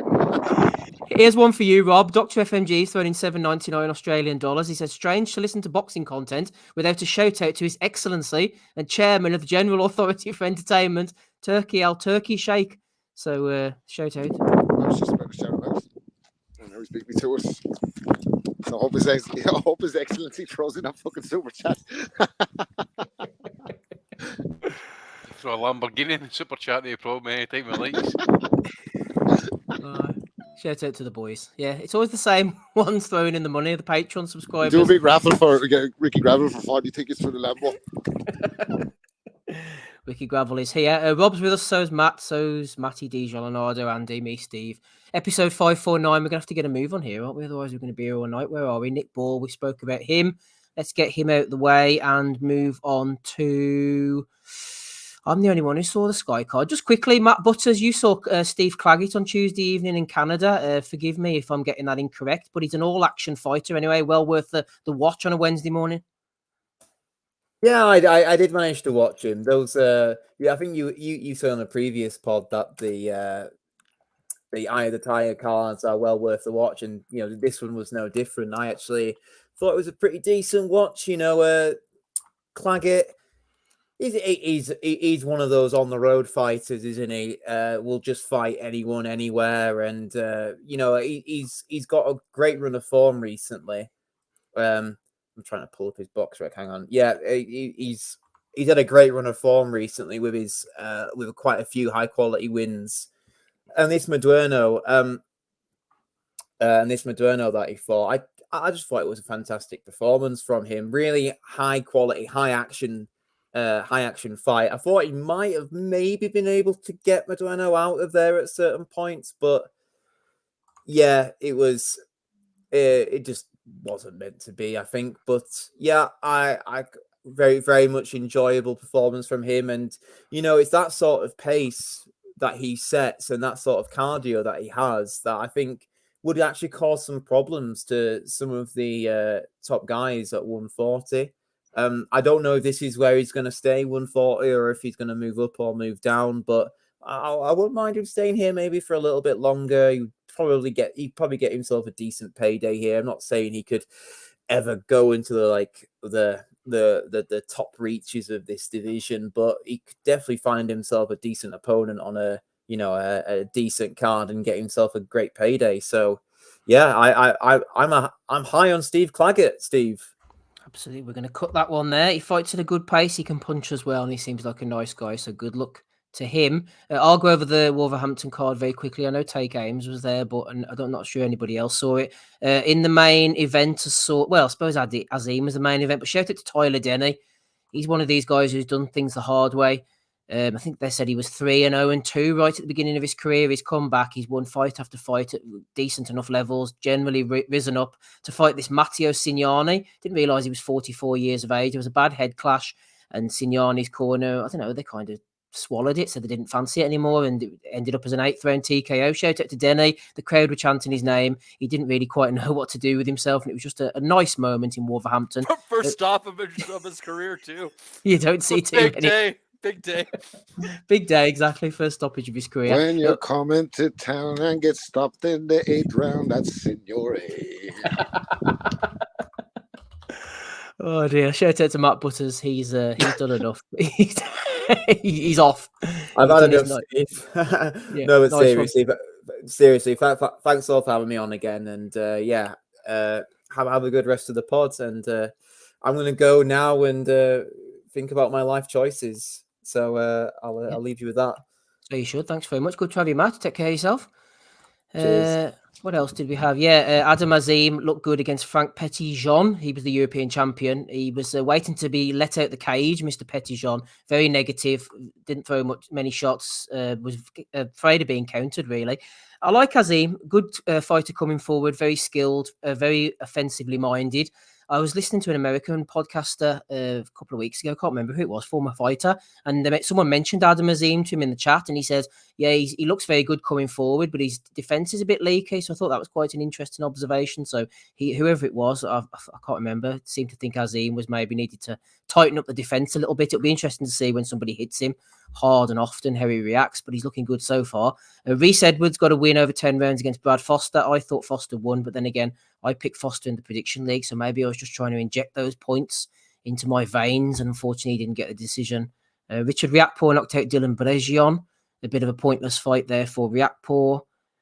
And I think that was all. That was about it on the Wolverhampton card. We shall move on swiftly. What else have we got here then? Diego Pacheco, Matty, I think you watched this one on DAZN alongside Yafai, Rivas, Mark Castro as well. Pacheco, and again, a bit of a gut Pacheco. He's a wily old fox, is Nick Caceres. He kept catching Pacheco with the left hook around rounds 4, 5, 6. I thought Pacheco made the adjustments really well. He's only 22 years of age, lovely jab, good form amateur, great sparring as well in the gym. I think he's rounding into a really nice fighter. They're pumping him up already, but this was a good win considering the likes of Belanga, even Billy Joe Saunders for a while. Struggled at times against Caceres, which Pacheco did too, but he came back, got the job done, cracking uppercut to finish it off with. Yeah, after Caceres had a few good rounds there, Pacheco in the 8th just said, we're not going to be doing this anymore. And he just turned it up. Started cranking out the hooks, finding the right hand from distance, working his way in to land those shots. And then in the 9th round, there was a little bit of decent back and forth. And then he just found this great uppercut, knocked Caceres to the ground. And Caceres on his knees, fully able to get up, I think, if he wanted to. He didn't want to. He was done. Pacheco, definitely a very good-looking 168-pound prospect. There is a video out recently of Eddie talking about maybe having to cut some fighters and the fact that guys aren't wanting to take fights. I have a hunch, Steve. I just have a hunch that Berlanga didn't want to fight Pacheco, and that's one of the references. Oh, right, okay. Yeah, I saw that, what you were referencing. Eddie saying he's going to cut people. Maybe he's going to cut Frank Smith, do you think, Matty? If anything says on a photo that it's a low-grade card, it's the picture of Frank in the middle, isn't it? Yeah. He's not cutting fighters because they're not taking fights. He's cutting them because he has to fucking cut them. They're running out of money. Jesus, boxing is dying cutting fighters because they won't take fights. Well, Fucking Eddie loves fighters who don't take fights, for fuck's sake.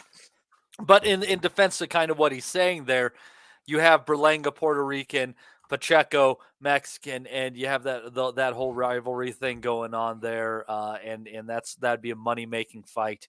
And if someone like Berlanga's turning that down, then they're not getting the return on investment, So if they're not willing to do those fights, yeah, there is no money. But piece by piece, there can be money. I don't know what's going on between Puerto Rico and Mexico, but it's not nice if Berlanga doesn't want a piece of it. Yeah, that was a Puerto Rican Mexican clash though last night, wasn't it? A substitute one, or was it not? Caceres was Argentina, I think. Oh, it was Argentina, was he? Yeah, no, that finish was fucking pretty emphatic from Pacheco. He looks the biz, like he looks really, really good. We have to see 68. It's not too hot, like apart from Benavidez, or Canelo is still fucking, I guess, hanging around there. So I suppose it is hot, like, but he's got time on his side, hasn't he? 22, maybe he could go up to 75 as well. He looks good. The point, I love uppercut finishes. That was fucking tremendous. Yeah, especially from a taller fighter on a shorter one. I know Top Rank alluded to the fact before that Berlanga, they offered him 2 or 3 different opponents and he refused them. He's told a different story, said he wanted to fight guys that Top Rank wouldn't agree to, but it's body of evidence. And as Matty alludes to there, if the same thing's happening here, then maybe the problem is with Berlanga, who is a bit of a problem child, Andy. They've said in the past, Pacheco, we'll go back to him. I'd love to see him fight Berlanga. He trains with Jose Benavidez Sr. He has a similar frame to David Benavidez, who's fighting next week. They spar a lot together. He's a lot looser, obviously, than Benavidez. He's a bit more mechanical at times, coming forward constantly. But that height, that strength, that youth, that ability to throw a variety of shots, like I said, the uppercut, even though he's the taller man, he can take those attributes and develop, I think, Pacheco into a real 168-pound threat, Andy. Yeah, he's been looking decent, mate, the last few fights, to be fair. I don't know, what is his deal with Eddie just now, actually? Is it? He's been signed up right from the beginning, hasn't he? So he's definitely signed on a long-term deal. I'm pretty sure of it, yeah. Well, as I say, it's good to see him anyway, because we're needing some sort of kind of good talents at 168. Outside the likes of obviously Benavidez, he's kind of dangling about there. Obviously, you got Canelo. I think that fight will happen eventually, but it's good to see like some of the kind of fresher bodies coming up. And as Rob says, that ending was pretty emphatic, brutal right uppercut. Did anybody think that maybe Kosser's maybe chucked the towel in there? I mean, there was no. He looked clearly clear-eyed, clear-headed. Didn't seem to be completely hurt.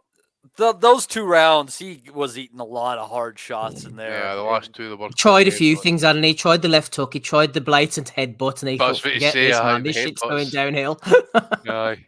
But I did see. I read one fight report saying it was accidental. Actually, my balls, it was accidental. Christ, he was tucking it right underneath that chin there, like baby's business. To be fair, but as I say, if you want to, worse, didn't he? Like the uppercut, like he went down, his equilibrium was shot. Like he went down in sections. Like I'd say he just was like, "Oh fuck this! If I get up, I'm toast." Like aye, maybe that as well. But I think he did. It just looked like to me his eyes were clear. And he could have got up. And that, but he made no attempt to get up. And that, so fair play to him.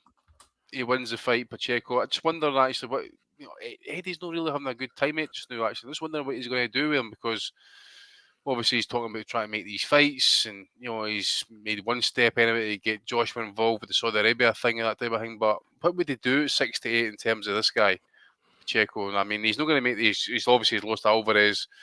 I'm trying to think off the top of my head. But is Berlanga with Eddie? You said these days.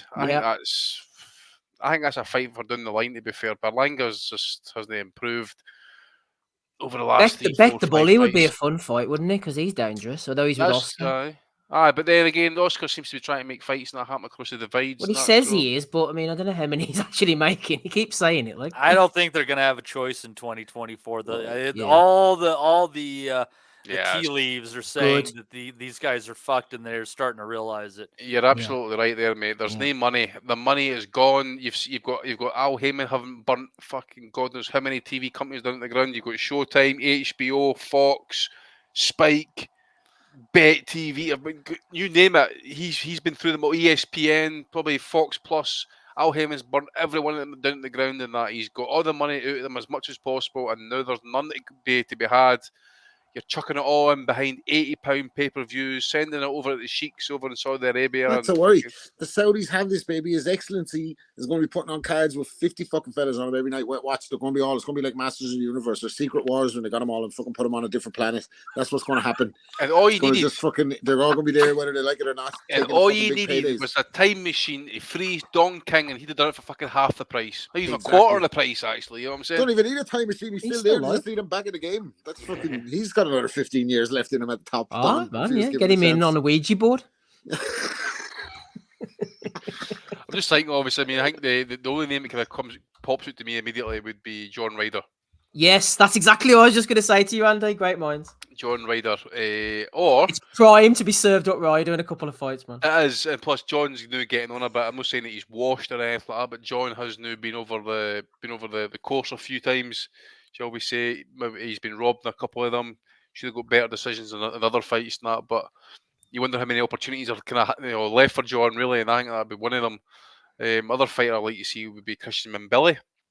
I think that'd be a good cracking fight as well. Mbili he's a strong, rugged fighter. Comes to fight, I think they would put up a good test as well. It would Yeah, indeed.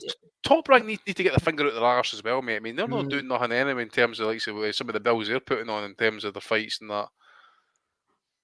Well, I suppose, like anyone, they're scrambling around for headliners now. Yeah, everybody's the same. As I say, it's high time. It's time to shit. I get off the pot now. It's the options are really narrowed down a wee bit. I mean, there's that. What was that Irish card that was on down in down your neck of the woods, Rob? Letterkenny. Letterkenny. It was €10 pay-per-view to watch that. Letterkenny's fucking Donegal. That's not my neck of the woods. It's a total opposite end of the country. What I meant is it was in your nation. I didn't want to say Southern Ireland or something like that. I started causing fucking chaos. It's one of the three it's a counties fucking of the republic, north, you actually, fucking prick. It's one of the three counties of the north that we managed to fucking somehow hold on to. That I'm sure nobody would have complained if we gave it away. No, I'm only joking. It's just the mother-in-law's from there, that way. So I don't think she was on the card, but I would have favoured her against anybody honest. Would you have paid the €10 to see her in action, Rob? Getting the old fist out, boom, boom, boom. Absolutely, I would have paid the price of the other guy. That's terrible. That's just for comic effect. There's nothing wrong with that. Right. I set that one up for you, though, didn't I? To be fair, sorry, Rob. Who's the other person that we have on right here with us? That is the one and only, I believe, Take Ames, who was sampling the sights and sounds of Wolverhampton over the weekend.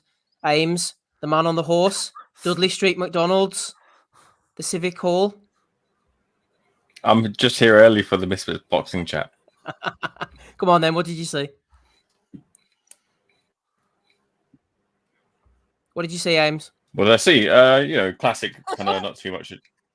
Classic, not too much in terms of being back and forth and working obviously for seconds out and stuff. So you don't get to see too much of the fight action. But the venue looked pretty cool. To be fair, a little bit of an upgrade, your call kind of thing. Wouldn't mind seeing more of Wolverhampton cards happen there. It's quite raucous in there, packed to the rafters for the fights on the card. Adam Azim, did what he had to do really. If you're being critical with him.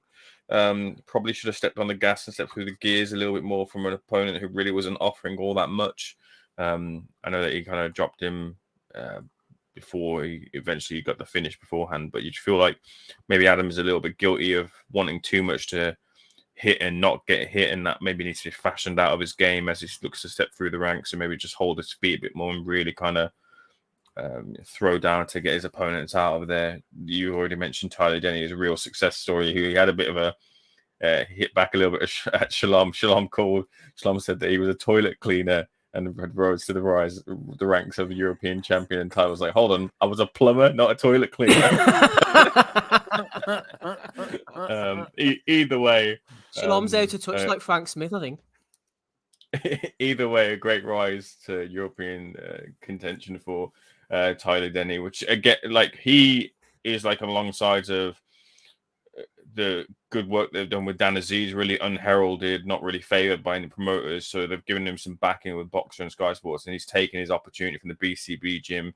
Those fighters who really kind of, when they've had that spotlight, they've generally seemed to have taken it. A lot of them have. Ijaz Ahmed, Nathan Heaney, as we mentioned before, Tyler Denny, Rachel Ball in the past, Liam Davis. That's a real kind of untapped gym, an untapped area of talent that West Midlands is so fighters like him and others who are getting the opportunity are really kind of taking that moment. So good on them. Brad Foster, I didn't see the fight, but a lot of people kind of said he got the rough end of the scorecards there, which is a bit... Ames, I have to ask you, do you think that it's any coincidence that this level of talent has increased after Steve left the area? I think so. Yeah, I don't know what. Seems a bit of like one of those voodoo curses, Wellington curses. That's what it was. The kiss of death. That's a word. That's he got out of Wolverhampton, and now the Irish fighters, they seem to be lacking a little bit over there, aren't they? So well, I've been out nearly 20 years, so I can't think you can blame any curse on me. Well, that's how long it takes to kind of lift, right? That's how these curses work, don't they? Like the fucking Bruce Grobbelaar curse at Anfield. That one. I mean, I'm not saying that him moving to an island changed things, but I mean, it's, years since, and just finally there's a second major card in Ireland, and it's a woman headlining it. Obviously, Steve fucks things up wherever he goes. If he's within only 100 miles, it's very close. I heard that the goat got off Steve's farm, and now he's the greatest of all time. Actually, considers himself on Steve's farm. He considers himself the loat, the luckiest of all time. Well, is this a Tap Wellings night or something? Come on, Ames, drag us back. Dragging you back, indeed. That's Dylan Chima, one of back to the farm. The goat doesn't want to go there. Dylan Chima, one of those boxer kind of fighters. He been in a tournament. Not a great look for him. He lost coming back to back defeats on TV for Dylan Chima against Robin Samora, who's really in there for, if you're gonna progress at any sort of level, you've got to be dispatching of these sort of opponents. I think that might be the end of the road for Dylan Chima. Really, he does bring a bit of a backing, so maybe they'll use him again in terms of selling tickets, but not great for him. Niall Berry, I want to highlight Niall Berry. A lot of talk about Niall in amongst the scene. John Pegg, I know, is someone who champions him very well in terms of being someone that you can build an area around alongside Tyler Denny. He looks like a good fighter. I believe he was on after the broadcast, eventually stopping his. I know he got a points victory, but he dropped his opponent in like the first 15 seconds or what it was. Richard Riakporhe got a lot of stick, and to be fair, some of it is warranted with him not taking opportunities fighting Dylan Brejon. He did dispatch of him. The midnight train rolled into Wolverhampton and got out there pretty quickly. As do a lot of people who when they venture to Wolverhampton. But Riakporhe did what he needed to do to hopefully set up a world title opportunity for himself. So all in all, from what I saw, I thought it was a decent little card there. But just going back to AZIM as well, like it's going to be a pretty big year for him next year because they're moving fast now. He's got the European title. So I think it'll be a bit of a getting ready year for 2025, getting those world title opportunities. And really, it'll be the most key year for him to see whether he's ready for that, because it looks like they won't do the Dalton Smith fight. Harlem Eubank, I doubt they'll do that either, and not for want of trying either. To maybe on Dalton Smith, they want to hold that for later on. But without those sort of levels of tests, you've got that Enoch Paulson coming up next. Like, you should dispatch him. Like, you've got to really kind of give him that moment to have someone that's really going to trade with him, so we know that he can compete at that world level. So a real key year for him going forward. But if they get it right, they've got something really good on their hands. Well, I think that Paulson, they'll put him in next. I was checking out his record. I hadn't actually heard of him till they bought him on Sky, but it was an instant hit, actually, when I heard him. His first thing was it to Andy Clark? No, it was Andy Scott, I think. He says, where's the ring card girls at? So Did he really? That was the first thing he said on the Sky. I'm going to have to try and find it, man, because I seem to be the only person who heard it. I like this guy. He's got up a notch. He wouldn't have been searching if he was on a Don King show. Yeah. You hear all this bullshit from people. It's just nice to see a man who has his priorities straight. Yeah, right? exactly. Ames, how did the crowd react for Richard Riakporhe? It's always a bit weird when a Crystal Palace fan comes to Wolverhampton and they come out to, glad all over. It doesn't really hit in any sort of way. I think really kind of he did. I don't know if you were really looking for a breakdown, but you got one. But really, look, Richard did what he had to do. Really, in if he'd gone to points or whatever it was, like it's a real bad look for Richard. So for him to get out Brejon in quick fashion was pretty good. You can't afford another kind of more sticks to kind of beat him with. Anything else, Ames? I'm not sure if you got to catch Stevenson or have anything to add that we've already spoken about. No, not on Stevenson. Just on Pacheco. Pacheco really does look the goods. I wonder if they'll maybe put him in with Podger McCrory, because he's really running out of opponents, isn't he? Apart from maybe positioning for that Canelo fight. They won't do Berlanga. I think Eddie holding both those fighters, I think he wants to squeeze as much out of them before he puts, having only really got Berlanga recently, he wants to squeeze as much out of him before he kind of puts him in any sort of risk there, position them both for Canelo fights possibly after this PBC deal expires, or even if it even gets to the 3 fights, considering what the situation is with PBC right now. I imagine they will do, because it's Canelo's a high priority, but I think that'll be the fact that they'll look to kind of hold him until Canelo becomes available, and that will probably be the person who's on the losing end of Munguia and Ryder. It makes sense for him to pick up the loser of that one, then maybe go into the winner of that one after that, if they can fashion that one too. But we want to keep an eye on it as well for next year, Diego, who really looks like he's onto something. Just going back, I'm just going back briefly to the boxer thing. Des saying there, Richard needs to get going. They seem to be risk averse with him. He's a big guy, looks good, can punch. I don't get the hesitancy to put him in big fights. I agree. I like the look of Riakporhe. I think he's a big unit. He can punch. He's definitely exciting. I would be a fan of his, but is it a Shalom thing or something? There seemed to be with Fraser Clark. Wasn't he supposed to go to purse bids with Wardley? I mean, you're closer to the sort of political end than me, or is Shalom risk averse? It's a case-by-case basis, really, and I think this is more with Richard and his team, to be honest with you, more than anything. And I don't know what it is, because Riakporhe seems to be confident enough to say that his power is something that'll be the difference maker between all the current cruiserweight, the cruiserweight title holders. Maybe Jai Apataya will have something to claim on that, at least in terms of his output anyway. But if you have that differential, or you believe that you have that differential, then why wouldn't you be throwing yourself into that sort of fight there? He's happy to. I think he's targeting Crispin and Smith, really. He wants that rematch. He sees that as his best route to a world title, and it's got meaning to it as well. He's happy to go over to Bournemouth as well too, for saying a real big event, and he's confident in getting that victory. So I don't know what it is. I can't remember too much either, having seen Riakporhe really take and hold a shot. Now, if anyone can fill my gap of knowledge there. Didn't Hyde give him a good fight way early on? Was it Sam Hyde? I seem to remember. So we're talking quite a while ago, which is something as well that like maybe they're cautious of too, as he steps through the levels, as he steps through the gears. That might be something that they're concerned about as well when it comes to specific matchmaking, because you would think that if you're in the position, then you put him there. So, and they haven't. So that's something that will develop as well. But I think really what they're targeting is that kind of, and it was a real good occasion. Like Crispin and Smith at Bournemouth Stadium was a real good moment this year. So I can see why Riakporhe would want that as well. So I think that's probably what it is, really.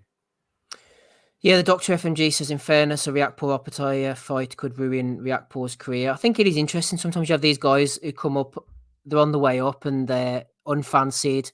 They've got everything to gain. They're giving boxing a good go and they're knocking people out. And then all of a sudden they get to a certain level and they think, oh, I'm quite good at this. And they get a bit of backing, and then they kind of get a bit sort of tense and they've got something to lose and something to hold on to. And them and the promoters and the managers aren't as quick to push them forward. And I think, shout out to Tyler Denny, I suppose, in Skywin sometimes, and those losses on the record and that.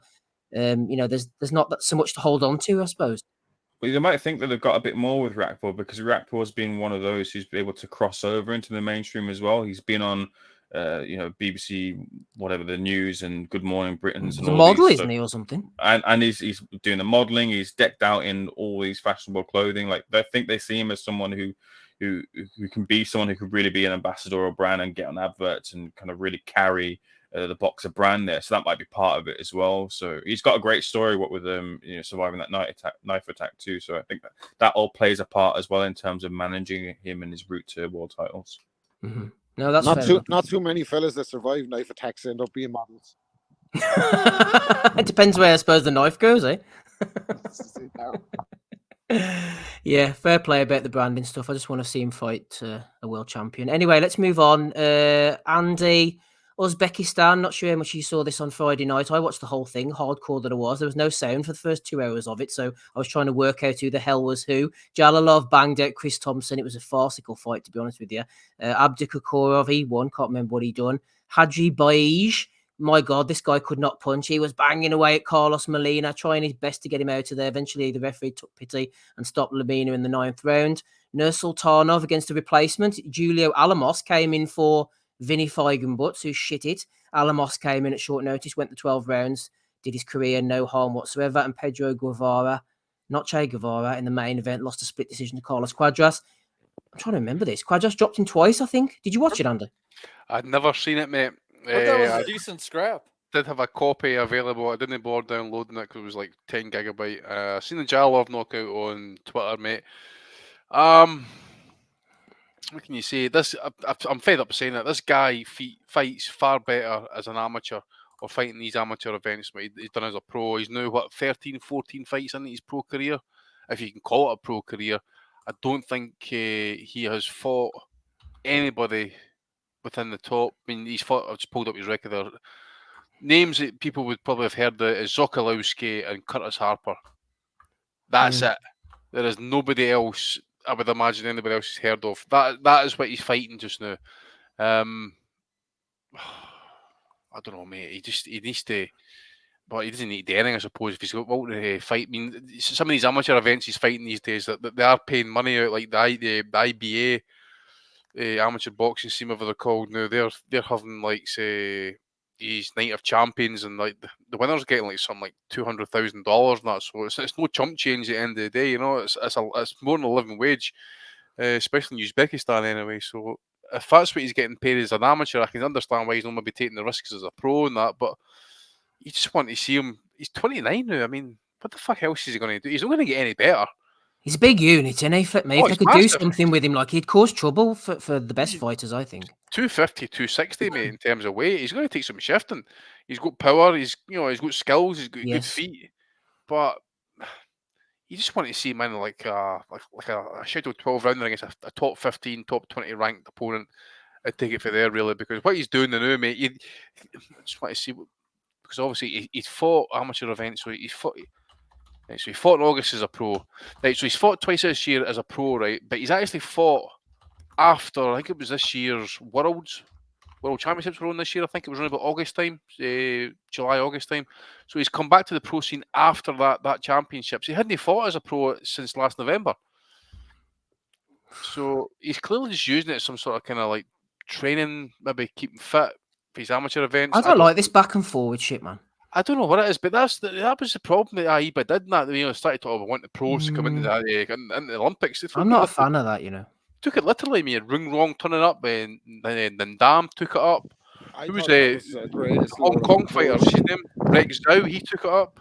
I tell you what, I didn't even like amateur lads staying amateur into their fucking 30s and that, like, and beating the shit out of 17-year-olds in the fucking national stadium. Kenny Egan springs to mind, like, beating the living shit out of Tommy McCarthy in the fucking All-Ireland final. Yeah, was that? Like, I remember that. He's about fucking 30.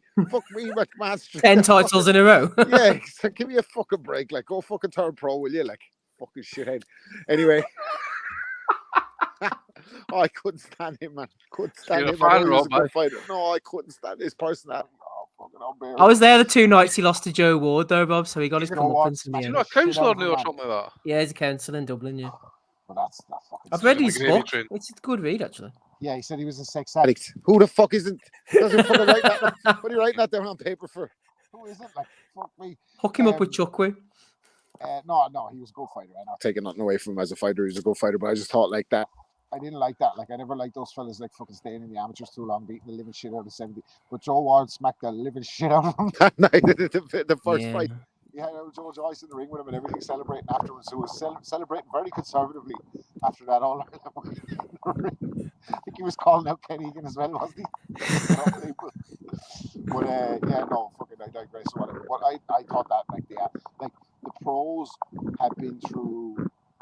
Like the professional diets, the nutritionists, the fucking. Now I know all the amateur guys are getting all that too, but like probably the juice, and I know all the amateur guys are probably getting that too. But it was like the man strength, being in the pro game for like, and damn, going back to the Olympics was the biggest fucking joke. The guy's been fucking challenging for world titles and everything, and he's back fighting for the fucking Olympic medal. Like, that was just boxing in reverse for me. I couldn't understand that at all. I thought it was fucking shameful. Shameful, Andy. Shameful. Finish off on Jalilov and we'll move on. Yeah, just needs to up his game, mate. I'm fed up saying it. he just needs to up his game. I just want to see these guys who are top, clearly too good for the amateur scene. They are. He is, and it's about time now he started facing. Maybe if he's. Fight Tony Yoka, for example. You fought him as a fucking amateur. Fight him for a change as a pro. See how it goes. See if over 12 rounds this time. You know what I'm saying? So I don't know, mate. He just needs to up it. That's all I want to see him, because as I said, I hate to see talent get pissed away. But then again, if he's getting paid to stay where he is, then who am I to fucking call him a mug? You know. Mark Stanton just asked had I been down to the Titanic there. And I didn't. I'd never gone to the Titanic side in Belfast or anything. But the Titanic movie was running so long in Wexford Cinema that I went to see it with two different birds. Well, I've seen it twice. But every time I watched it, I think I kind of felt sympathy for the fucking what's the character he was fucking. He ended up with Kelly Brook, was it? Took Kelly Brook off fucking Jason Statham. What's his name? He's in the movie. Billy Zane. He's the bad guy, isn't he? He fucking slapped Kate Winslet in the face. And everyone's like, oh, what a bastard. I'm like, he just paid for her to go on the Titanic and she went off with one of the fucking fellas from the below deck. You're not going to smack her. Fucking hell. Like, I'm not saying It's been about 20 years, man. Do you remember this? But I've seen it twice. There you are. That's fun. Jesus Christ. Yeah, speaking of the Titanic, actually, it fucking sounds like Rob's underwater. Like, kind of half expected to be talking. I don't understand. Oh, they are. Yeah, you're coming and going like. Yeah, it sounds like I'm talking to Richard Dreyfuss as he's searching for the fucking shark on Jaws. Well, I'm not on a stakeout. That's you now. You sound perfect now. All right, cool. It must be Stay off the boat. Bobbling about. Sorry, guys. There's even like bubbling sounds too. It was very complete. Right, I'm going to unleash you, lads, before we go back to Atlantis. Tartaria. I'm going to unleash you, boys, on the big topic of the weekend. You can talk as little or as long as you wish on the heavyweights. Exactly, Andy. Absolutely. You got something to bring up. There's the place to bring it up. Chat about the heavyweights while I excuse myself for a second. So we've got the 23rd of December in the Kingdom Arena, Riyadh. Joshua Wallin, Wilder, Parker, Dubois, Miller, Bivens fighting Arthur. That's not a heavyweight fight. Opataya fighting Ellis Zorro. Makhmudov's in action as well. Frank Sanchez, Filip Hrgovic. A few people have said it's good names, but the opponents maybe aren't the best, Matty. And then, of course, February the 17th. Is this the day of reckoning, or is it Ring of Fire? I've lost track. It's Fury against Usyk. It's not on Box Record. We're not. Remember, we got to keep for the super chat. Can't mention. Oh, what's his? Okay, we'll not mention that one. Then mention the first one, the Saudi one. Have a quick mention about that and bring Andy in if you want as well. Yeah, perfectly fair play. I mean, it sounds like they're pulling out all the stops here, trying to put the money out to get a second to get basically in a mini tournament in ways, and they'll get some their fights going after this one. Hopefully, you get Wilder against Joshua. I'm definitely looking forward to seeing Wallin get his chance against AJ. Unless AJ can find his uppercut again, he's in for a very long night against Otto. So that should be a really, really good scrap. But Rob, I mean, they're pulling out all the stops for this. Not only that, did you hear they're getting American musical talent over there for this? They need some Irish musical talent. Sorry to the listeners, by the way. I had the headphones in. It must have sounded dodgy. No. I didn't realize I said it so bad. But well, fuck the listeners. I'm not sorry. No. No, you're fine. Like, seriously though, they're getting like Dr. Dre is going to come over for that. He's reworking one of his old songs. It's going to be really it's going to be really cool. It's going to go. What all the Arabs saying? Dre stop, and let me Riyadh. I'm really looking forward to that one. Yeah. Oh, terrible. You gotta be fucking. You gotta fucking. First of all, you have to be fucking 45 to get that joke right. Fuck you. And it's just, hey, it was terrible. If people don't know the Chronic by heart, they can eat my ass, man. That's a fucking great album. They can go fuck themselves. But anyway, it was a good attempt at a joke, but I like it. I like the effort. But no, I'm all for this shit. Listen, right? You can have your political stance on Saudi Arabia if you want. My view on politics is, if you're not going to do anything about it, like get up out of the seat and actually go do something for the cause that you believe in, then your opinion is worth as much as a fucking thought and prayer, right? So I don't have any fucking I don't know I don't know enough about politics to have opinions on things like this. So from a sporting point of view, we've been saying from boxing for years, right? Now this is only like a short stint into their venture into boxing. The good guy, fucking what's his name? Turkey, the excellency, him. He's the guy that's fucking calling all the shots according to Frank Warren.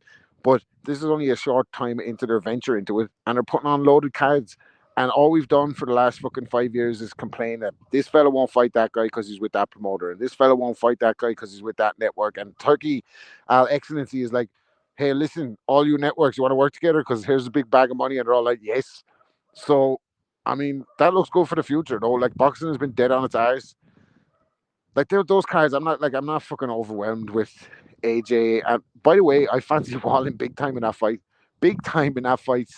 He's taking Ben Davison as his head trainer on 6 weeks' notice to fight Otto Wallin, the Southpaw. Davison will pull him out in the 9th round. To fight Otto Wallin, the Southpaw, who's only ever lost to Tyson Fury. I do not like AJ's chances in that fight. But anyway, regardless of all that, they're making shit happen. Like, they're putting on cards. These cards, as Frank Warren said, they're going to be able to watch them at reasonable times. They're not on 5 a.m. or 7 a.m. for our time or whatever. And Eddie got told what to do. Eddie got his marching orders. You go and get the fucking fights made, you little hairpiece. Yeah, Eddie's up there shaking hands with Frank Warren like a defeated man on the stage. What's not to like about it? Like, let's fucking have more of it. Listen, if they go down the weights or whatever and they start calling the shots in the lightweight division or the welterweight division or any of these stagnant divisions where people are holding up the fucking script. If Gervonta Davis can't leave the country. Well, apart from Gervonta Davis, right? Let him fight by a satellite link in the metaverse. But you get what I'm saying? Like, they look like they're able to. They have obviously money talks. The networks don't work together. The promoters don't work together unless there's a huge pot of money. And these fellas can make fights that happen that wouldn't happen under normal circumstances because everyone will lose their arse, right? Including the fucking networks, apart from the fighters who'll be getting paid. So these fellas are paying the fighters. They don't give a shit about making losses. It looks like it's going to be good. I can't, from a fight point of view, just watching the fights, it looks like it's going to be good. I don't know. You know, Gabriel Iglesias had a bit years ago, and he was talking about like going to and doing some private performance in Saudi Arabia for, a few hundred sheiks or whatever the shit, and like out in the middle of the desert and stuff. And you kind of wonder, have some of these fights that we've always wanted to see actually happened behind closed doors in the middle of the desert in the fucking Middle East, and nobody just ever talked about them because it just some fucking sheik put up $50 million? Man, shut up with that weed talk. We don't. For fuck's sake. No way, that's like a hole in time. That's a great idea, Matty, man. I never thought about that before. You think that the way they like book like Robbie Williams and shit for £1 million to like perform at their daughter's wedding and whatever, they're actually paying AJ to fight Fury in like it's already happened. Someone's party. Already happened. This is a fucking great idea. Yeah. So I came at Matty's getting you. Matty's getting at the boxing equivalent of the wrestling fucking dart shows, where it's no on TV. Nobody can see it happens unless somebody in the crowd films it and sticks it on social media. They alluded to this on The Simpsons when they mentioned going to international waters for the Tyson Secretariat fight. We'll go back to Russia for a minute here. Hey, yo, no sexual slavery here, by the way. But I can remember somebody chatting on the podcast. I'm going back years here. That Alexander Povetkin apparently fought in unlicensed shows for the Russian mafia. Yeah, I can see that shit happen. They're those oligarchs. Yeah, you know what I'm saying? A ton of money. Well, at that time, there was a lot of Russian money kicking around about that time. Yeah, have you read the Panama Papers? And you had a Bohemian Grove 2019. Alex Jones climbing over the fence to watch it. Like he's trying to get in a Bohemian Grove. Oh, that's brilliant. I love it. That's a great idea, man. I never thought about anything like that. Ames, I'm not going to drop that one on you. Des made a comment. Rob, this is where you choose off of the conspiratorial train where it actually makes sense. No, the aliens had to build the fucking pyramid. I don't know if I want to say too much. The cops just fucking pulled up past me there. Johnny Titans over here.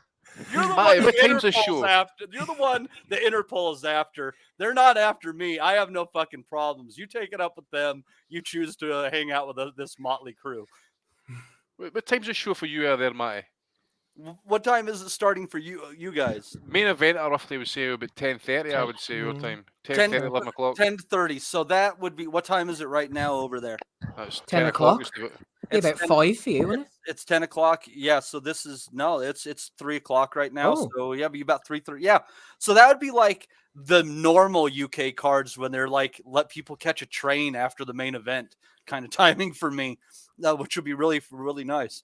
On Christmas Eve, correct? I mean, what a fucking present.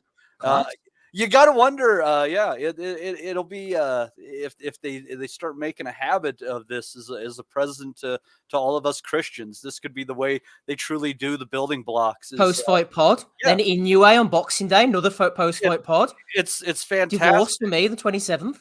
It's fantastic. Praise to the This is holiest in the past. I personally consider this a peace offering from the Muslim world to the Christian world, and I appreciate it. You're all square with me, guys. A-OK, USA. Right, I'm going to have to drag him back in quickly. Aim save me here. Des says it's a good card. Not the Sandcastle boxing tournaments that Matty's talking about behind closed doors, although I'm a believer. It's a good card and I'm looking forward to it, but the general opinion is it's all the right fighters, Aim, but the wrong fights. You can. I get that point of view. It is, but I think they're building up to something, or at least getting those fights. I mean, we are getting those fights. We're getting Fury Usyk. Hopefully, touch wood, we'll be getting that fight next year. I believe the whispers are, I don't know whether any real certainty, but Joshua has signed like a 3-fight deal over there. So it's 3 fights they're building towards. This is the first one. If you can get through Wilder, then you imagine it be Wilder in the Wilder rematch, or imagine it be Wilder. And then if he wins, the winner of Fury Usyk or whatever it is after the fact. But that's kind of the plan here, to have more of these events going forward. And I've seen some of the criticism of people saying that like there's no real fights of any consequence, but I disagree with that. Like, take for example the Joshua fight. If Joshua loses to Volin, which a lot of people are saying is a real possibility, then where does he go from here? That rebuild is even further from him getting back to the top there. Joseph Parker versus Wilder. Look, Wilder comes in a heavy favorite, but I don't think Joseph Parker's any real isn't out of a shout of the fight. Dubois versus Miller, a very interesting fight as well too. Take for a side for a moment where Miller stands with him getting back and whether he should be in the ring or not, but questions about Dubois and his heart and Miller's output in the ring. Can Miller do something to break Daniel down, or will Daniel walk Miller onto something in that fight? Bivol versus Arthur isn't really a great matchup, and that's just the same with what's going on with. There's only real one fight at that weight that we want to see that Bivol is in, and it's not happening there. Same sort of thing with Oppenheimer and Zorro too. Do you think the fighters keep doing like chasing like a compare and contrast between Bivol and Beterbiev in some ways? What do you mean? That's what we all think, games. Didn't Beterbiev fight Arthur? No, that's Yard. Who am I? Oh, never mind. My apologies. Fuck me. Is that one good idea tonight, James? He's spent now. Herb. And then Makhmudov versus Kabial as well. Like, Kabial has been floating around European for years, absolute years. So hopefully that frees up the European heavyweight title with whatever. Apparently, I'm sorry to interrupt you. Kabial is a big businessman or something. He's got plenty of money. A millionaire, apparently. Yeah, that's what I heard too. That's what I heard. He's a millionaire. He doesn't really need boxing or whatever. Exactly. But I'll tell you what, though. I don't know. See if he's like. Wasn't that like Shumanov was too, where he fucking just kind of shows yeah, up? That's right. Yeah, David Shumanov. Yeah. See, got one. I've not seen Kabayel for long enough, right? I can remember him being a bit of a mover, a bit of a counter puncher. Is that right? Yeah, that's right. I don't know, man. Makhmudov is like stiff, upright. He's a banger, mind you, but I don't know how he would do with a mover. So it'd be interesting, that one. Demore, man, where did they fucking dick him up for? That's him that fought Hay, isn't it? Mm-hmm. He's had a few wins since though, Ames, apparently. Who against? But this is the thing, like, that will free up the European title for someone else, like a Wardley, maybe, to go up to that level, free up the British title, and so on and so forth down that ladder of command there. So I think there's some good fights in the offing. People talking about the press conference. I just wanted to say the point of, oh, by the way, like, if Kabial is a millionaire, look, these fighters are getting paid fair whack for going over to Saudi and having these fights. I heard a lot of figures being bandied around for this. So I think the lure of the money for Kabial was definitely one, and smart for the other fighters, smart investments indeed. But that moment of seeing Eddie Hearn and Frank Warren is being kind of seen as this great moment here, and But for me, it kind of felt like the signification of an end game as opposed to the start of a beginning of something. And I think that's kind of how I took that moment. I don't know how you guys thought of it, but it just seemed like this is maybe something that's the way Eddie said it the way Eddie said it, mate, was like he just been involved literally like in the last 10 to 14 days, and he was told to get his arse in gear to get whoever it was, Joshua, involved. So it was all kind of put together quite quick, and he just got his orders. So Eddie's, you know what Eddie's doing it for the end of the day, mate. You know, everybody's doing the same thing, I would imagine. But you say the money's there, whatever it is. But do you think you'll get to go out to this one, Ames? Sorry, Andy. Do you think you'll get to go out to this one, Ames? I don't know. Be good, wouldn't it? Up in the air. I'm not really a big fan of flying, so I suppose the next long haul flight I'd like to go on to is probably for Undisputed.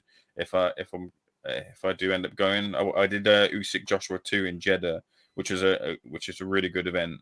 I did really enjoy that, so I enjoyed my time there. But I wouldn't be too disappointed to miss out on this one. Andy, just closing out you with make it over there. We have friends over there now, so you could always you got people to hang out with now. Boxing Asylum accredited for the show. Is that what you're saying? Right, mate. Yeah, we got people all over the country. You want to go to South America and get some blow? We got people there too. We're international. See if we can get a Boxing Asylum accreditation for the fucking Jeddah show. We'll be there at the Riyadh show. We'll be there in a heartbeat, man. Yeah. Ricky Gravel. Rob won't end up locked up. Ricky will get Pablo. You'd have to give up the smoke like Snoop. Chase up, Shake Games. Yes. Shake Games. I see Conor McGregor was in the eulogy for fucking Snoop giving up the smoke. I was like, what the fuck's he on doing, man? Helmet. I had a point for you, Andy. I can't remember what it was now. Yes. So feel free to finish off with. I think it's to do with Makhmudov. He punches that hard. I don't think Kabiel will be running for too long. No, that's true enough, mate. It just takes one shot, I suppose. What I was going to ask you guys now, what is your general predictions with the Wallin against Joshua fight? And it is interesting, right? Steve, I know you watched the Gaza fight. I did. There is holes there, but you can pick in Wallin. You're saying to yourself, Joshua just cuts loose, man. You know what I'm saying? I just don't think he's active enough. He does a lot off the back foot.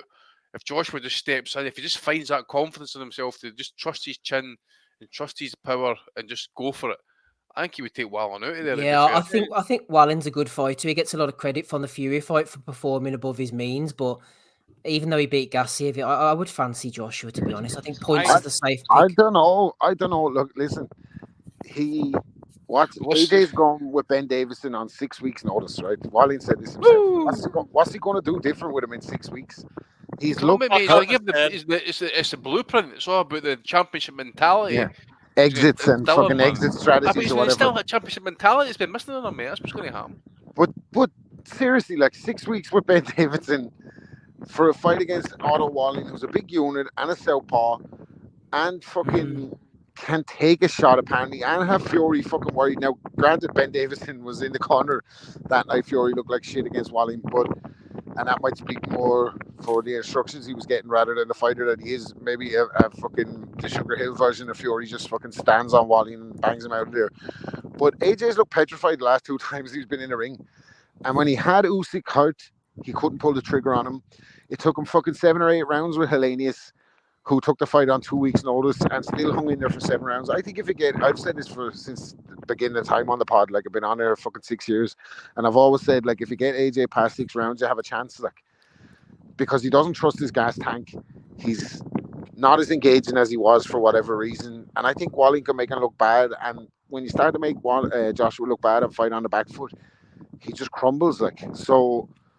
I'm not saying he's going to fucking, blow it and fucking against Wallin, but I don't think he's going to look good against Wallin. If Wallin can get him past 6 with the southpaw and start lying on him, backing him up to the ropes and that, I think it's going to be a long night for Joshua. Like, unless Ben Davison is actually worth something and he goes in and just fucking gets him to let his hands go, as Andy said. But I just don't see it. I don't see, no matter who the fucking coach is,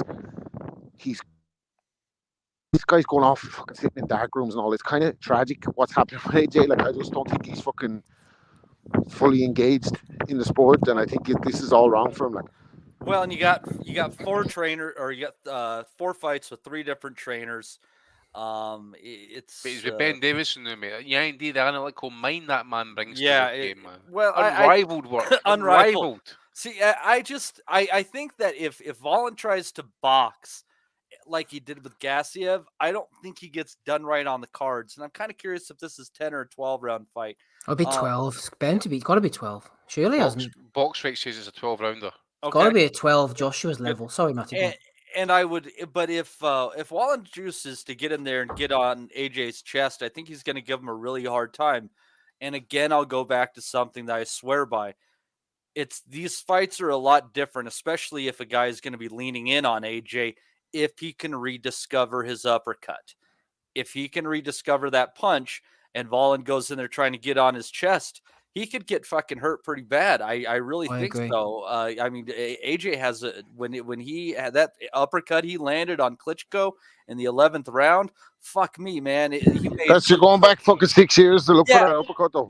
But it's a great shot, and he made Klitschko's neck look like a Pulev. He landed it on Pulev quite well, didn't he? I think so. Pulev's 150 years old. Honestly, I'm the same as you. I'm no Joshua lover, but I don't know, man. Valin's going to turn. I think Wallin is a live dog in this. Like, yeah. No, I agree. I think I'm with Dr. FMG says it's a 50-50 fight, fighting a 6'6" southpaw who has never been knocked down and can fight going backwards. He makes good points. I think it is kind of a 50-50 fight, where I think that there's going to be a lean towards Joshua because how much money is on the line. So I'm calling it probably a 60-40 fight in Joshua's favor. And I think so much depends on the style that Volin chooses to fight at and if AJ can rediscover his uppercut. I don't think Volin would get done right on the cards if he tries to box him like he did with Gassiev.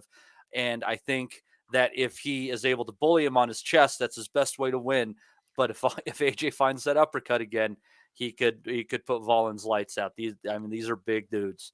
I think, Andy, the fact it's away from home will benefit Joshua because he panics a bit at home, doesn't he? Wasn't Hellenius was at home, and the fights before he feels the tension, the pressure. First Usyk fight was at home. The second one he fought a lot better was away from home. I think that if there's that less of that home distraction and a roaring crowd, I think it'll suit AJ. I don't know, mate. After that second fight against Usyk, mate, that was a mega meltdown ahead. So I don't know. I don't think it matters where it happens. The guy's just off a reservation just now. So yeah, that's true. Matty, just one final fight on that card. Daniel Dubois fighting in against Jarrell Big Baby Miller. Me and you were having a bit of light-hearted sparring back and forward over this in the Boxing Nutters chat. I was irked by the fact that that big fat mess Miller has failed multiple times, and yet there seems to be no consequences for his actions. And you were other than being out of the ring for 3 years. I know, but the fact that he's even getting a payday now shows that nobody really cares and they're happy to pay him. I don't want to see him get paid. I want to see him get knocked out and end up destitute. I get it, but I mean, a lot of people who have been on the fucking gear have ended up getting paydays again. So I'm not going to treat him any differently. I think he did his time. And I think there's a fair chance that those drugs were the only thing keeping him under 300 pounds. And that was only by a hair. This is an interesting fight. Dubois is very athletic, but I think he is a man currently lacking confidence. If he can fight athletically, confidently, put his punches together against a Miller who could be 320 plus pounds, I think that he could potentially just kind of wear the guy down and take him out. Do you think Dubois is athletic? I do think he's athletic. Okay. I absolutely do think he's athletic. I think that he gets by far more on his athleticism than his boxing ability. But I think that if he is not able to do that and he lets the big man just walk him down slowly but surely, then don't Miller, bet on it, whatever you do, don't bet on it. That I don't. We'll see what the numbers are. It's all about value, buddy. But I mean, the big man could walk him down and take him out, and it's really interesting. And if Miller can prove that he can fight at a world level as a 300 plus pound guy, more power to him. You know what? I'm not against him and Vicoli going in as 600 pounds of furious fucking thunder and getting it on next year either. I think that's a great fight. Well, my opinion on it is he served his ban, so he's back active. It is what it is. Canelo fucking popped, and he's the face of boxing. So until that shit is fucking eradicated, we're gonna have to live with it. But the biggest pity for Jarrell Miller is Jarrell Miller, because he had the bag, he had it made, he had the fight made against AJ. All he had to do was forget about popping. All he had to do was he could have took the steroids, but just got away with it. Like that's all he had to do. Because even if AJ had knocked him out, I think he would have given himself a good account that night. The way Ruiz beat him, I think he would have put it on him. I think he was in his head. I think the way the build up, there was obviously something wrong with Joshua in the build up. He'd been knocked out in sparring or whatever. So Miller had the world at his feet. He could have been the undisputed champion or give himself a chance against the undisputed champion. And because he popped, this fucker has been on the sidelines for 3 years, and he's now 300 pounds plus. Now the big pity is, again, he's a personality. He can hear him in the press conference the other day. He's going straight at AJ, like that New York shit. Like he's talking all that. Like the heavyweight division kind of needs guys like him, but not like him. You get me? Like they need guys with the talent that can talk. He's got an engine for a big fat mess. Like, to be fair, he's like a Shannon Briggs light, like, isn't he? Yeah, like, that's a good comparison. You know, so he's like he would have definitely been in entertaining, selling fights. Like if he had just fucking got his shit together and learned how to fucking pass the doping tests. So I think Dubois walking through him. I think he's fucking walking through 3 years out of the ring. He's 300 pounds, and Dubois just been in mixing it with Usyk and nearly got him out of there. Like I think he fucking. I'm not so sure, you know. That's interesting. Not so sure. I think Miller's too easy to hit. Miller's too easy to hit. And Dubois can punch. Yeah. But he is easy to hit. But this is his 4th fight back, Rob. It's not like he's just. But who's he fought? Like, Lucas Brown, Rob, man, come on. But you need to remember as well. I could finish the fight with Lucas Brown now. I think. You need to remember though, he's 300 pounds. But it suits him though, doesn't it, man? It does, but I say he's still 300 pounds. That is a lot of man to pound. He's going to be juiced to fuck, man. Who's the thing is, what happens if Dubois does start pinging him, bouncing on him, and he does nothing? What happens if he starts to tire, and then Miller starts, wrestling with him? Gets Dubois is a mental problem as much as anything. He's a low confidence guy, and if he if he lands as soon as the heat his is on, Sunday best and doesn't move him, that would be basically the end of the fight at that point in time, because it would suck his confidence down to nothing. Seriously, I mean, the resistance just doesn't seem to be there. You know what I'm saying? If he can just make it a bit of a dogfight, Miller, if he has got the tank for it.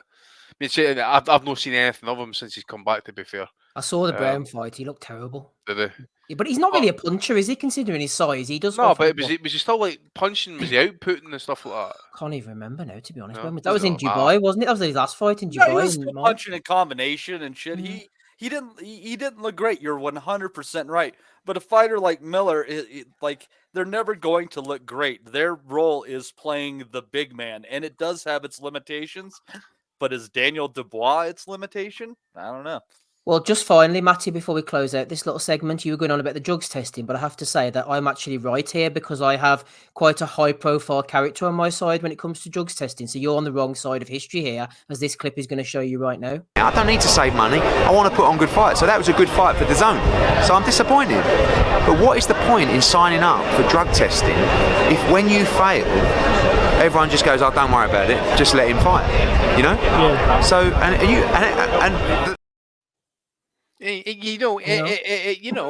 Well, there you go. From the horse's mouth, Batty, what more can you say to that? I have nothing more to say to that as we approach. Starting to think he might be a hypocrite. Just a wee bit, so we smidge. Might have to come back for Bellew of the Week tomorrow, Steve. Yeah, I think so. Right, it's my fault. We'll see if Miller gets over the line with it all and gets into the ring, because I wouldn't imagine there's any reluctance to have a standby opponent for any of these fights, but specifically that fight too. Chisora is always someone who's wanted to be on these Saudi cards and been calling to be on these cards. I don't know if that would be that specific fight that he might step in for, because on the other side of the equation is Don Charles. I don't know how much he'd want to be involved in the Dubois Chisora fight if that is the case. But Miller's got to get over the line, hasn't he, in these higher stakes, with his past. You just don't know if with some of his previous usage, it might just still pop up in the system so many years later. That's what I was asking. Who's the commission? Who's sanctioning this, Ames? Do we have what's the test? Frank says that all fighters on this card are being VADA tested. Mate, the end of the day, the ultimate arbitrator is Salman bin, what do you call him? Abdulaziz Al Saud. That is the man who confirms this is going ahead. Anybody else wants to take the piss, we'll see that man doing it the fucking gulag tomorrow. Mm-hmm. Yep. We'll all be there. Right. I'll be at the gulag if I don't get a move on here. Two big... Hey, the good news, 2 cards, but they're 2 big cards, Steve. Yep. I'm not gonna mention. I'm just gonna mention these. I'm not gonna go into them. Nikita Zhu's fighting next week. Mark Chamberlain's on BT, and Kevin Lorena's fighting as well. We're gonna start off with Katie. Any excuse? The undercard's not really worth a shite, Rob. To be honest with you, it's all about the main event. Repeat or revenge. IBF, IBO, WBA, WBC, WBO against Chantel Cameron. Let's keep it sweet and short and simple. I think Katie Taylor's getting stopped. I think she's hung on too long, and I don't know what she's going to be able to do differently with Cameron this time. And I think she looked really ragged and uncomfortable the last time. And she's had about 5,000 fights. Like, just let her retire. Maybe she wants the money. Like, I heard like she's a bit ruthless for the bread. Like, apparently she cornered Eddie after fucking Tevin Farmer fought John O'Connor or something. She was like, all these motherfuckers were... She didn't say it like that, I'm sure. But she was like... how did you say it, Rob? All these motherfuckers in the stadium were here for me. And I'm not getting paid as much as Tevin fucking Farmer. What? And Eddie had to start Farmer opening was her getting pay. paid $4 million though, wasn't he? But she was the one who sold out the crowd and that. Like, so listen, the story of Katie Taylor is unbelievable. She is the reason, her and other fighters that preceded her, but she's the main reason that boxing happened in the Olympics. She boxed an exhibition behind the scenes for the fucking Olympic Committee, and then they admitted women's boxing. She made a career for herself as a pro. She fucking demanded high pay, but she's done it all, and she needed, in terms of like a perfect boxing career, she could have retired undefeated as a pro with an Olympic gold medal under her belt and not see her go out like this. But I just think Cameron's too young, too strong, too fresh. And in the last fight, she was getting on top of her. And I'm not saying she's going to get stopped, because you very rarely see stoppages in women's boxing, but I think she'll lose again and wider this time. I don't see her. Now, she could pull it out of the fire, and if she makes it close, they're going to give her the decision. Be under no illusions. That's happened a couple of times. But for me, looking at Katie Taylor, I kind of echo the thoughts of Billy Welch, who was involved in her, obviously, her come up as an amateur when he was there with the Ireland team, and now he's head of the USA amateur team from my town. But I heard him talking on a telly one time, and he said he thought that there was interests outside that were keeping Katie in the sport, and that it was time for her to retire. So I don't want to see her go out on a loss, but I think she will, and I think this will be her last fight. And let's just keep it fucking short and sweet. Like, it's shite, isn't it? Like, it's not a good card. Like, and we know what's going to happen. So, well, I'll tell you what, Rob. If you're really thinking Chantel Cameron by KO, you can get nearly 10-1 on that right now. And if you just want to kind of cover yourself on the idea of, hey, maybe they bonk heads or something like that, or just the unexpected happening, Taylor wins by stoppage, for the fight not to go the distance, you're getting about 9-2, almost 5-1. Nah, I might be jumping the gun saying that. I probably just said that to the missus because I didn't want to go to the fight. She was want to go to it. I was like, nah, I can't go to that. Like, anything to avoid interacting with people. I hear 400 quid for a hotel in Dublin on the night of a Katie Taylor fight. No thanks, man. I'm all right. Like, fucking. God damn you, Vladimir Putin. But I think Cameron would beat her by decision. Yeah, I'll tell you, it is an interesting fight. If anyone could pull a miracle out of their pocket, I mean, it would obviously be, someone with the status of Katie Taylor. But the fact that, she's only paying 3-2 as the underdog is pretty amazing. You'd think after the first fight, that'd be a lot wider. It's not. I have a hard time seeing what she could do to make things different. It just seemed like that everything that she can do, Cameron can do faster, but she can do it as the bigger and stronger fighter. I think that Taylor made a mistake in not accepting Cameron's offer of taking this fight down to 135 pounds, because I think there was a chance that would have been tougher for Cameron to make she that shouldn't weight. Have been fighting her. She should have just fucking had her farewell fight. Bring Baumgartner over, beat the shit out of Baumgartner before she popped. God bless her. And fucking, she should be fighting fucking Cameron, man. That was a fight she couldn't win from the start. Like, I don't understand it. I never understood that decision. How Hearn and someone too. as savvy as Brian Peters done. They should have got a tomato can for to knock out. Brian Peters, who above anybody else knows that if you have a fucking house Irish fighter, you can sell him out the fucking 3 arena taking a piss. Look at all the Kazakhstanis Burner done for. 3 European title fights before Kiko knocked him out. Defensive. Exactly. Fucking, and every one of them was full of Dubliners singing Sweet Caroline, man. It was a fucking horror show. Yeah. But yeah, no, No, it was great night. And me. Yeah, and me as well. We didn't even know each other, Wellington. We've been in the fucking same room with each other so many times we didn't even know each other. That's kind of creepy, isn't it? Yeah. Like Holly and Matt Butters. Oh, you weren't here for that bit, I don't think. Holly and Matt Butter, were they on? Who I joined the pod earlier and I was going to say, who are these people? Because Andy had an alien and Matt Butters was on it. What am I joining another's call? What the fuck is this? Oh dear.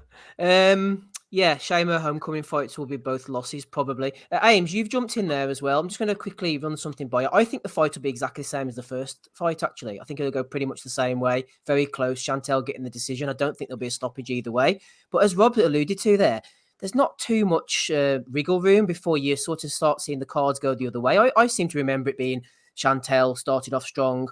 Katie came into it a bit. Chantel finished pretty strong. 95-95. One of the judges had it. The other two only 96-94. That sounds like a close majority decision fight to me. Glad you brought me in because that was the point I was about to make. And those are a lot of us boxing fans had that fight a lot wider to Chantel Cameron, but there's 3 people that only matter in that fight. And they had that as a tight fight. So coming to it from Katie Taylor's perspective, or what people will be telling Katie, is that she just needs to make a few adjustments and she can get the victory on the cards. And that's the thing here. I think that's why they're taking the rematch here, because they thought that they've looked at the judges and said, oh, we can do something with this. And that's what matters at the end of the day. Those 3 sitting at ringside, even though, like I mentioned, we all kind of saw it a lot wider to Chantel Cameron. So I don't know. I kind of imagine that it will go the same sort of way as well. But with those 3, with whoever 3 are ringside, it could be a completely different story, and Katie could get a hand raised. It's not impossible. Andy, what are you thinking? I know this isn't important, but we talked about Nathan Heaney last night coming out to Delilah and the Stoke thing, and I wondered after about round 4 or 5 whether he'd put too much into the ring walk and the buzz would wear off and he'd start to tire. He didn't, as it turned out. Katie was the opposite when she came out against Cameron. She came out to quite a low beat number. She seemed quite an Irish kind of. Yeah, it was like Barn Church or something. I thought it was just. It didn't seem to get things pumped up really, considering it was a big homecoming. Took her a while to get going. I thought. I know it's not down to the music at the end of the day. They should have got the rebel tunes on, mate. That's what they should have got on. Yeah, that would have got things moving. Bob Arum in the crowd. Get the whole fucking bands going with the fucking drums and that. Get the fucking, you know what I'm saying? Get the fires burning and that as well. Maybe even the pipes and that. They've got a few going. But mate, to be honest, even going into the first fight, I'd pick Cameron to win the first fight. Just believe the styles were just kind of all wrong in that. It always kind of seemed to me that it was a fight was never destined to happen, and then all of a sudden, out the blue, for me at least anyway, the fight's just saying no, it's going to happen now. I think it happened at the wrong time. Taylor's definitely over the hill now. Long career, factor in the amateur career and that type of thing as well. She's done fantastically well. She's obviously a trailblazer. You know, there is no understating as to how big a deal she is to some of the younger kids, and that, especially the young female boxers in that Ireland, North and South. It's understated, but our time is up. I personally think, and the only thing is, it makes me think that this fight could end up being close. Is purely the fact is it's still 10-2s, so it is.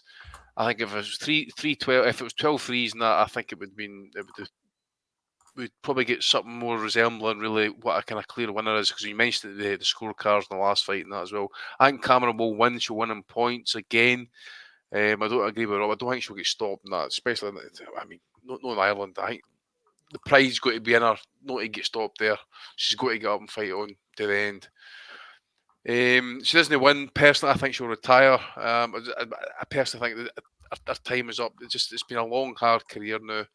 She's up in age, and I think she's up in weight a wee bit too high as well, to be fair on that as well. So I just don't see what she can do differently. As I say, unless the rounds she can make it a wee bit kind of tighter, maybe kind of like finish a round strong and that. Remember, 2 minutes, isn't it? This is going to fly by. And before we know where we are, we're going to end up arguing about scorecards possibly and that. But I still think Cameron will win the fight. I think she'll win it on points, probably by 2-3 points or something like that. I think, like most of these high-level women's fights, I think just putting a few bucks on a draw is worthwhile too. It's just one of those things. Again, that first fight shouldn't have been that close. So if you have a fight where it looks like Cameron wins it 6-4, 7-3, it could end up being a draw. I mean, she probably needs 7 rounds very clearly just to walk out of there with her titles intact for sure. Are you doing a Chicks with Dig before or after this, Matty, or the end of season kind of wrap up with Joe Kennedy? I think we will be doing an end of the season in December. So that, looking forward to that one. I got to catch up on the women's fights from this last week too. That's all I missed. So I saving them for our specific audience, which isn't Andy. Rivas against Erica Cruz, wasn't it that the fight? Mm-hmm. Yeah, I wanted to watch that. Did you? Yeah. I put Cruz in with Pacheco by KO in a little parlay and won a couple of bucks. She's put in such a great performance against Serrano. I thought that she would get that W, and it's good she did. Josh is with you. Matty draws a good shout, actually, as it would allow Taylor to carry on. Yeah, maybe go out on the back of a win or something and save a bit of face, a bit of pride, possibly. Right. I tell you what, this is a packed card next weekend over in, where is it? Yeah, it is. My God, how are we going to get through this? Even on the non-pay-per-view portion, there's 2 fights that are pretty hot on there, Steve. Is this a Showtime? This is the last Showtime card, eh? Last Showtime pay-per-view, it's looking like. Hi, we got on here. Kamel Moton, he's the Floyd fighter, isn't he? Daniel Blancas, he spars with Benavidez, he's handy, good puncher. You got Yakubov against Vicente, that's a good fight. Lipinets against Rivera. Rivera was on the juice after he lost to Frank Martin. Lipinets, for me, he's took a few heavy shots. He's back way quicker than Gerald Miller. You should be offended, Steve. Yeah, exactly. I am. Well, he's only popped once. Charlo Benavidez, they were beefing with each other, apparently getting personal at the Zoom press conference. And I think that, you know what? That wouldn't be like either of the two of them. It's at 163 pounds, which is going to be a pretty big weight for Benavidez. But you know what? I think this fight is actually going to be pretty competitive. If Jermall Charlo had been out more than once in the last 3 years, I think that he would just beat the crap out of Benavidez when he's sharp. But I don't know how sharp he's going to be, especially with his troubles out of the ring. So this fight, those things out of the ring are going to make this one a whole lot more competitive inside of it. Did anybody catch the build-up show to this on Showtime? No. Rob, did you catch it? No, but I'm betting. If I was a betting man like Maddie, I'm betting that Floyd Mayweather somehow makes the last Showtime broadcast with his fighter Carmelo, or whatever the fuck his name is, about himself. No, what it was. Nobody believed in me. The fucking honestly, the Benavidezes, right? They're like, you know, Oscar Valdez. You know, he's got pet crocodiles or pet alligators, normal pets and that type of thing, right? These motherfuckers, Benavidez, they came to the gym with this. I swear to God, I don't know what it was. They said it was some sort of breed between that and a cheetah, right? It's a wild fucking cat of some sort. They bring it into the fucking gym, and this thing's wanting to fucking kill people. By the way, an ocelot? I've no idea what it was, mate. I missed. Ames might know. Do you know what it was, Ames?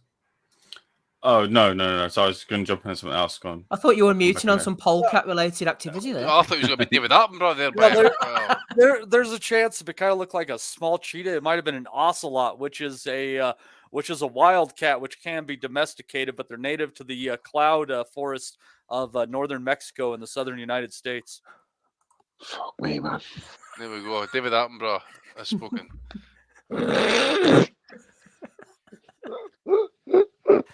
I like this show to be educational and informative as well. It's an ocelot, is it? Listen, I can't listen. If you're gonna fucking walk around, you gotta go fucking. What's homeboy's name? Andy, you know, who fought Mike Tyson, Battling Psyche style. You gotta go run around with a fucking. Battling Psyche, yeah. Gotta run around with a fucking live fucking mountain cat, or like Mike Tyson, just fucking run around with the tiger. It's making me think of Tyson with the type, like whatever you say about him, like the content is oversaturated, and as anyone who lived through the era, you have enough of Mike Tyson now, like with the fucking one-man stage show and the documentary and the movie and the podcast and the rejuvenation, and again, we've had it all. But like badass Mike Tyson and off the rails Mike Tyson is like a character you can't fathom these days. Imagine having that much money, being the youngest heavyweight champion. He's banging Robin Givens. He's a global superstar, and he's just walking around his back garden with a fucking tiger. He told a story around the time he was going out with Robin Givens that said that he went to the zoo with her, right? And he asked the zookeeper, would he open up the enclosure with the gorilla to see could he knock him out? I just wanted to see if I could just punch him right in the nose, the gorilla, just knock him right out, knock his snot box off. That's what he said about the fucking gorilla. What a maniac, man. Unbelievable. Can you imagine that thing coming at him, by the way? Holy fuck. The Probably thing- coming up on Thriller in about 6 months, so fucking, bide your time. You ever seen the Just thing need it to cover marinate it ground? for 40 years. Matty, take over here, Matty. Tell us how quick these things cover distance. Fucking hell. The Faster footwork. than Inoue. The gorilla. I have no clue about that Faster one. than John Ryder, anyway. Didn't he say the tigers kept shitting everywhere and he had to get rid of them in the end? They kept shitting. I think he said that. See, there's levels, right? You know that Bill Burr routine about the man who fucking went to live with the Bears and then the Bears ate him. That was me in the fucking office on the Monday morning when I heard that when I watched that documentary. I was like, the wife was like, "We need to find out what happened to the Bears." No, asshole, your husband is out fucking sleep with fucking grizzlies. You stupid cow. What the fuck? Nothing happened to the Bears. They were just eating them. Fuck's sake. Fucking Bill Burr trying to take his dog to the fucking to the behavioural doctor by his fucking quality stuff. Like, you need to listen to that shit. That is Anyway, some of the Andy, best back to comedy. Dangerous Creatures. Yes. Subriel Matias Yes. against Shoajon Ergashev. I think that's going to be an absolute war, man. Yeah, it could be. Our man Yurkishev, that's the one that's got the suspect for the drugs, was it not? I'm not sure if it was, to be honest. That was the one that fought in South Africa, wasn't it? No, that was was Rakimov. Rakimov. Yeah. Oh, Rakimov, sorry, aye. Sorry, I've got that one mixed up then. Matias, mate, he was looking for... Well, I see Pons fought last week or 2 weeks ago, actually, just on the Matias comment there. I think he won by second round stoppage. Who did Ponce de Leon? Oh, it was not surprised. No, Daniel Jeremiah's- Pons. No, Oh, Jeremiah shit, I thought you were like Ponce de Leon. I was like, No, fuck no, me, no. man. He's hanging in there, isn't he? Jeremiah's Pons. Aye, so it was the first defence, his IBF title. Ergovic, I was check his record here actually. When did he last see him fight? My hand's kind of ringing out here actually. See, this is his first 12 rounder as well, actually, as a pro. Oh, is it? Aye, so interesting comments. He just comes forward, just hands out, a bit Aye, like Akhmed Aliyev, just, down at Super Bantam. Aye, just kind of lets his hands man. go throwing Yeah. bombs, and that he has got. He's a character too, he likes a bit of shithousing, like showboating and stuff too. Right, you got high knockout percentage as well, which is Yeah. going to be good. So it's This will be a good fight, I think it will Yeah. be, as long as it lasts. Matias has got 19 knockouts as well. Mm-hmm. Oh, Matias is an absolute beast. Sure, if your man died after fighting him, like he's an absolute monster. Like, Yeah, I still kept it going. That's the main thing. yeah, As we know, he's a badass. Like, I don't know about Ponce de Leon hanging on, but apparently, like, they've got Robert Guerrero and Andre Berto in a rematch on this card. Is that right? Fuck off. what? James, get off the call. Away you go. Away you no, I bet. don't think it is Ames. I think they took it off, didn't they? Someone said. Did I could they? be wrong. Oh, I I think missed so. that. Yeah. He's Right, right okay, though. It good. was supposed to be. Was it? Oh my god. Yeah. Imagine glad seeing that his somebody- stupid ass dad back, Robert Guerrero's dad. Remember, he's going to be Floyd, man. I'm telling Oh you, man, guys, we need the Victor. We need the Victor Ortiz Maidana rematch. That's what we're needing, by the way, just to kind of shake it all off here. It just the thing that sucked about having Robert Guerrero's dad in the corner is the fact that, like, you knew who you had to go to in the arena to get cocaine, but you couldn't get to them. It's just terrible. Oh dear. Right. It was a weird. Robert Guerrero was a weirdo. When he like I don't want to disparage the guy, but he was a fucking weird guy. Like when he was like super fucking conservative Christian and that, like, wasn't he? And his dad's like a wild vato. Like, he's fucking wilding the fuck out everywhere he goes. Guerrero Like, made some money, Rob. He made an absolute Big ton time. of boxing. Yeah. He hit the fucking Floyd sweepstakes. Yeah. That's what we're talking about earlier about opportunities for John Ryder. He gives a fuck about an opportunity now instead of fighting Canelo in Mexico. Come on. I think did his wife not have leukemia or something like that as well? She was ill for a number of years. Oh, that's wasn't she? right. wasn't she? Yeah. That's right, yeah, that's And you heard about it on like 10 consecutive telecasts. That's right. Oh, I flip me. Your man Kriegel and the other fella would have had a field day. They bought up absolutely everything on. Was it Thursday for the It was Shakur that. thing? It was Oh, that HBO. God. That HBO series. What was it called again? What's the series name? 24/7. 24/7. They'd Yeah. done it for the Floyd fight. Aye. Check the message, the private chat real quick, Steve. Our private chat. Yeah. But Right, I'll tell you, okay. man, I'm also that Hector Luis Garcia Lamont Roach fight. I'm looking forward to that one too. Roach has like been waiting for a chance to break through, and I don't know how Garcia's going to be after that Tank Garcia knockout. Even though he was down on the cards inexplicably, like horribly, which made no sense. I thought he was boxing very, very well against Tank before that stoppage. And there was that outburst and that outbreak of violence or whatever in the crowd that kind of stopped the fight and kind of turned things on its head in an instant there. But that's an interesting fight there, and another one of those 130-pound fights that's interesting. And what's a pretty hot division, and you still got my boy Otar waiting for a shot there, and I think he's a dark horse as well. But this fight looks pretty good on paper. It also could be a stinker 12-round decision, though. We'll see what happens. I think it's definitely going 12, but it could be more entertaining or less entertaining. We'll see. Mm-hmm. Right, let's get on Benavidez, and then we'll see where we end up after that, I suppose. Rob, we'll get to you first of all. Benavidez, Demetrius, Andrade. A few people think Andrade might give him a little bit of trouble, as Caleb Plant did for the first 6 or so rounds, but Benavidez would eventually stalk him and close him down.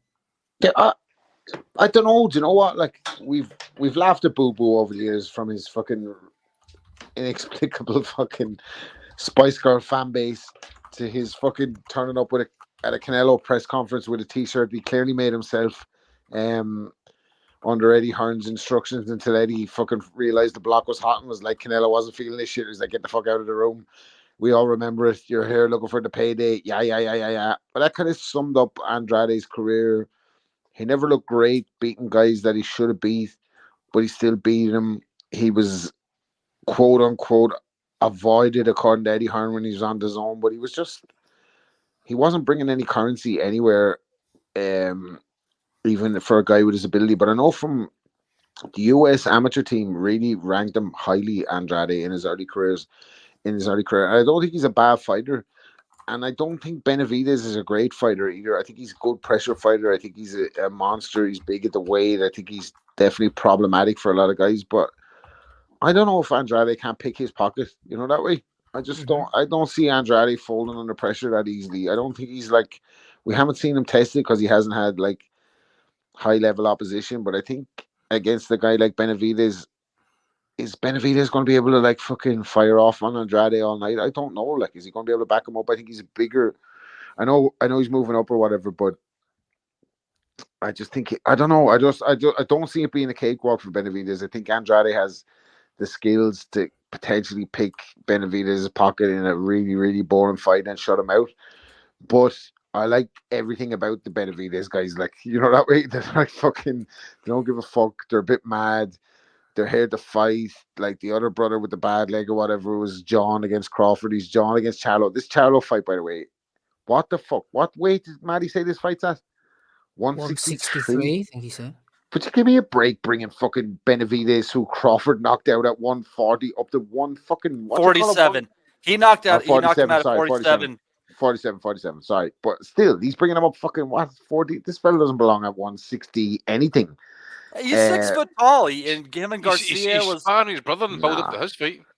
Nah, I'm not seeing that. I think that's going to be a fucking easy fight for Charlo. I think Charlo's going to blast him out of there, but I'm not sure what the fuck is going on with this Charlo guy either. He seems to be the mentally fragile one. There seems to be a lot of stuff going on with him. So we have to see. Obviously, this fight, Benavidez has been brought in as an opponent because he can be on his brother's card, and they can drag him up the way. Shit as well, Yeah, and he will sell a fight. He'd be John. He'd be fucking exactly like you said, Steve. It's like, and it's nothing to drag an opponent up the weight because the smaller Charlo has gone up the fight. You know what I mean? It's it's non-consequential or whatever. But I think that's too big of a jump for him, and I think Charlo will spark him. But regardless, I don't see Benavidez having a night like he had against Plant with Andrade, but he'd probably still get the win.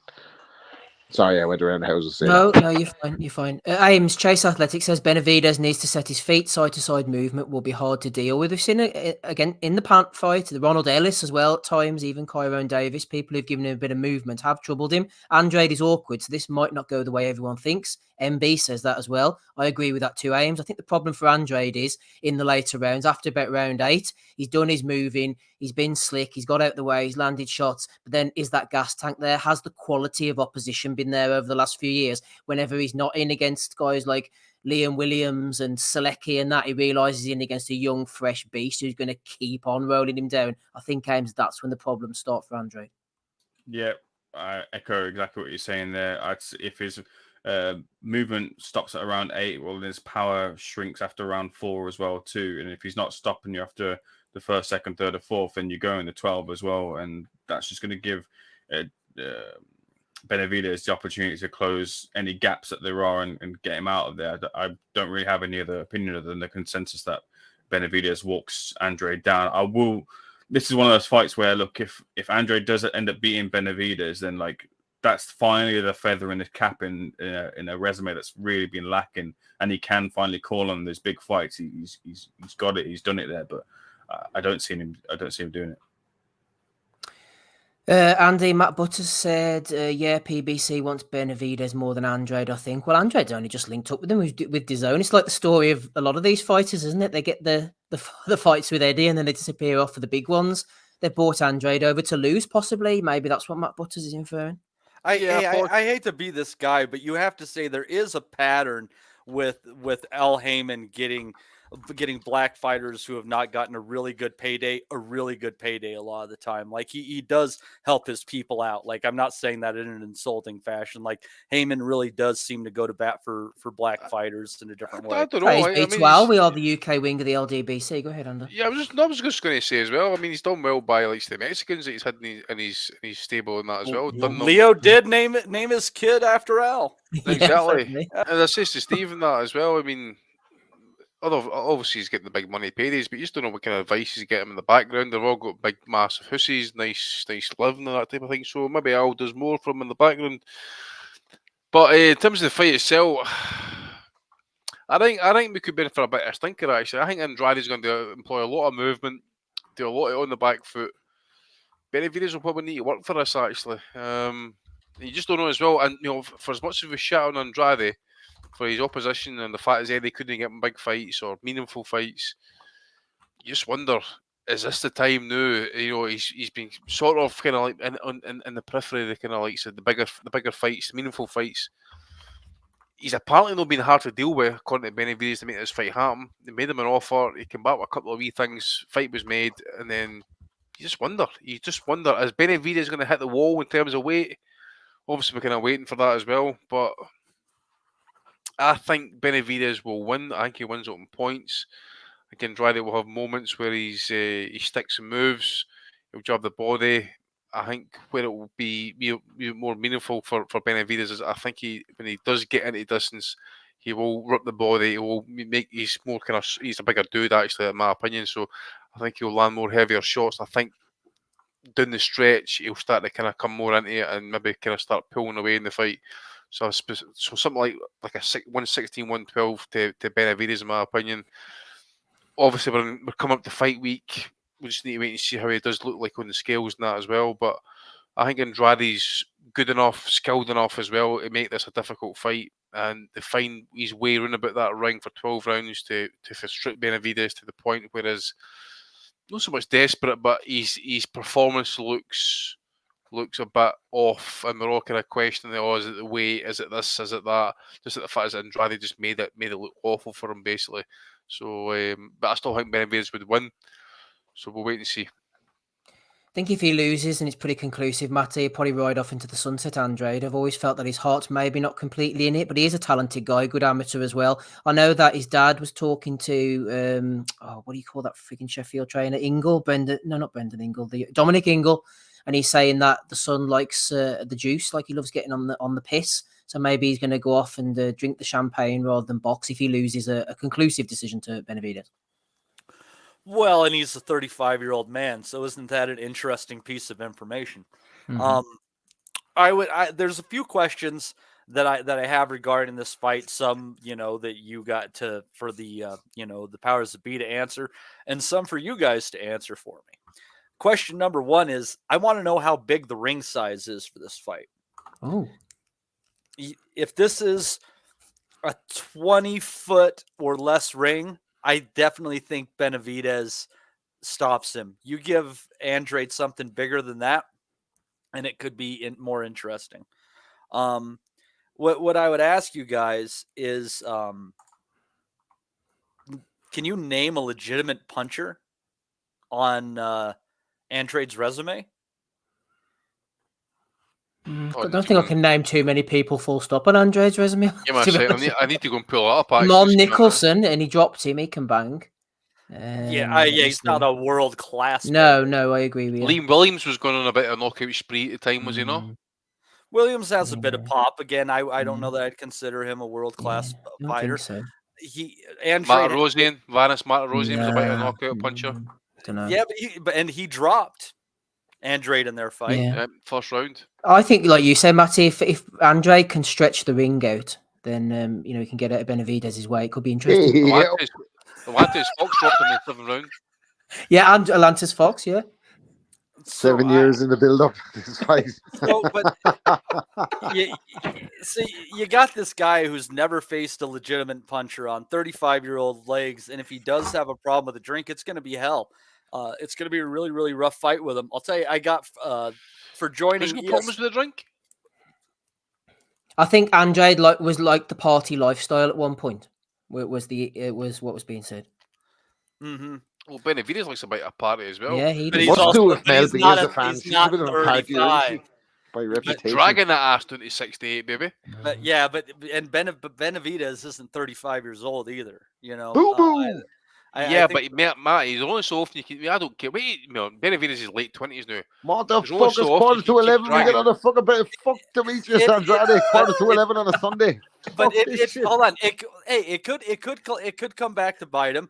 But I think at the end of the day, what you're looking at here is that Demetrius Andrade is going to do a lot of what Caleb Plant did, and he's going to build up a big lead early.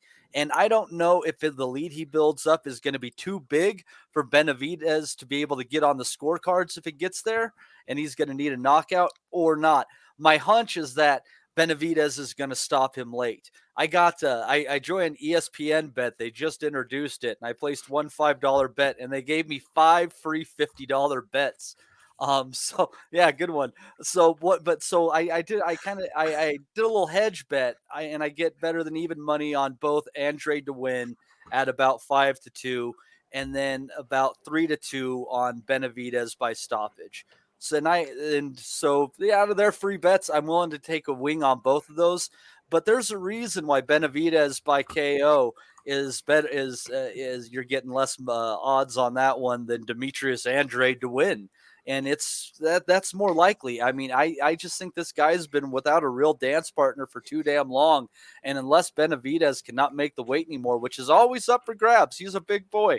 I think that this fight is going to be really rough for Benavidez early. He's going to get outboxed. He's going to take some clean shots. Maybe we even see him touch the canvas. Ugly fight, I think, Matty. But he's going to come back vicious. And the fact that he can throw those short shots inside, those short hooks, short uppercuts, it's going to be dangerous for Andrade, who likes to lean in a little bit from time to time. I think that there's a lot of trouble waiting for Andrade when he starts slowing down in the later rounds. So I'm looking at Benavidez late. And I'll also be looking at the live odds for this fight too, because if you end up seeing Andrade build up a lead, you might be able to catch Benavidez at 3, 4, 5-1 at some point in the fight too. And I think that's really good value knowing what he does late in fights. Ames, final word to you before Belly of the Week. I was just going to ask Matt if he could talk us through his parlay for the week and explain it as detailed and as slowly as possible for Rob's benefit. I don't know that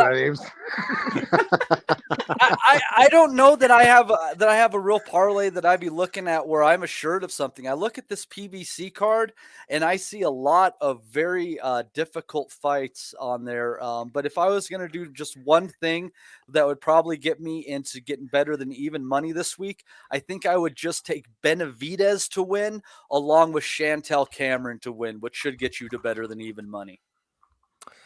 There we are. That's Matty's bet for the week. Right, let's get on to Belly of the Week before we have to end this show. Rob Kelly's here, Ames is here, Andy's here, Matty's here as well, and me, Steve. Let's get rid of Joe Kennedy. No disrespect, Joe understands.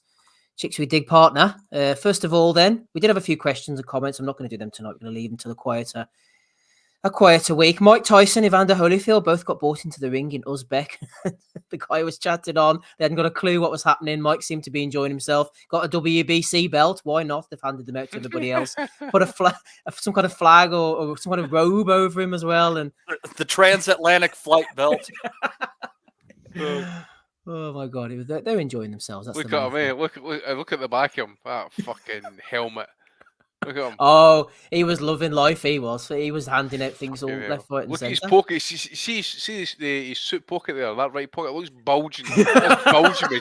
I wonder what's in that. I didn't want to cast aspersions, of course, mate. Cash is king. Cash is society, Andy. Not on my watch. Bitcoin.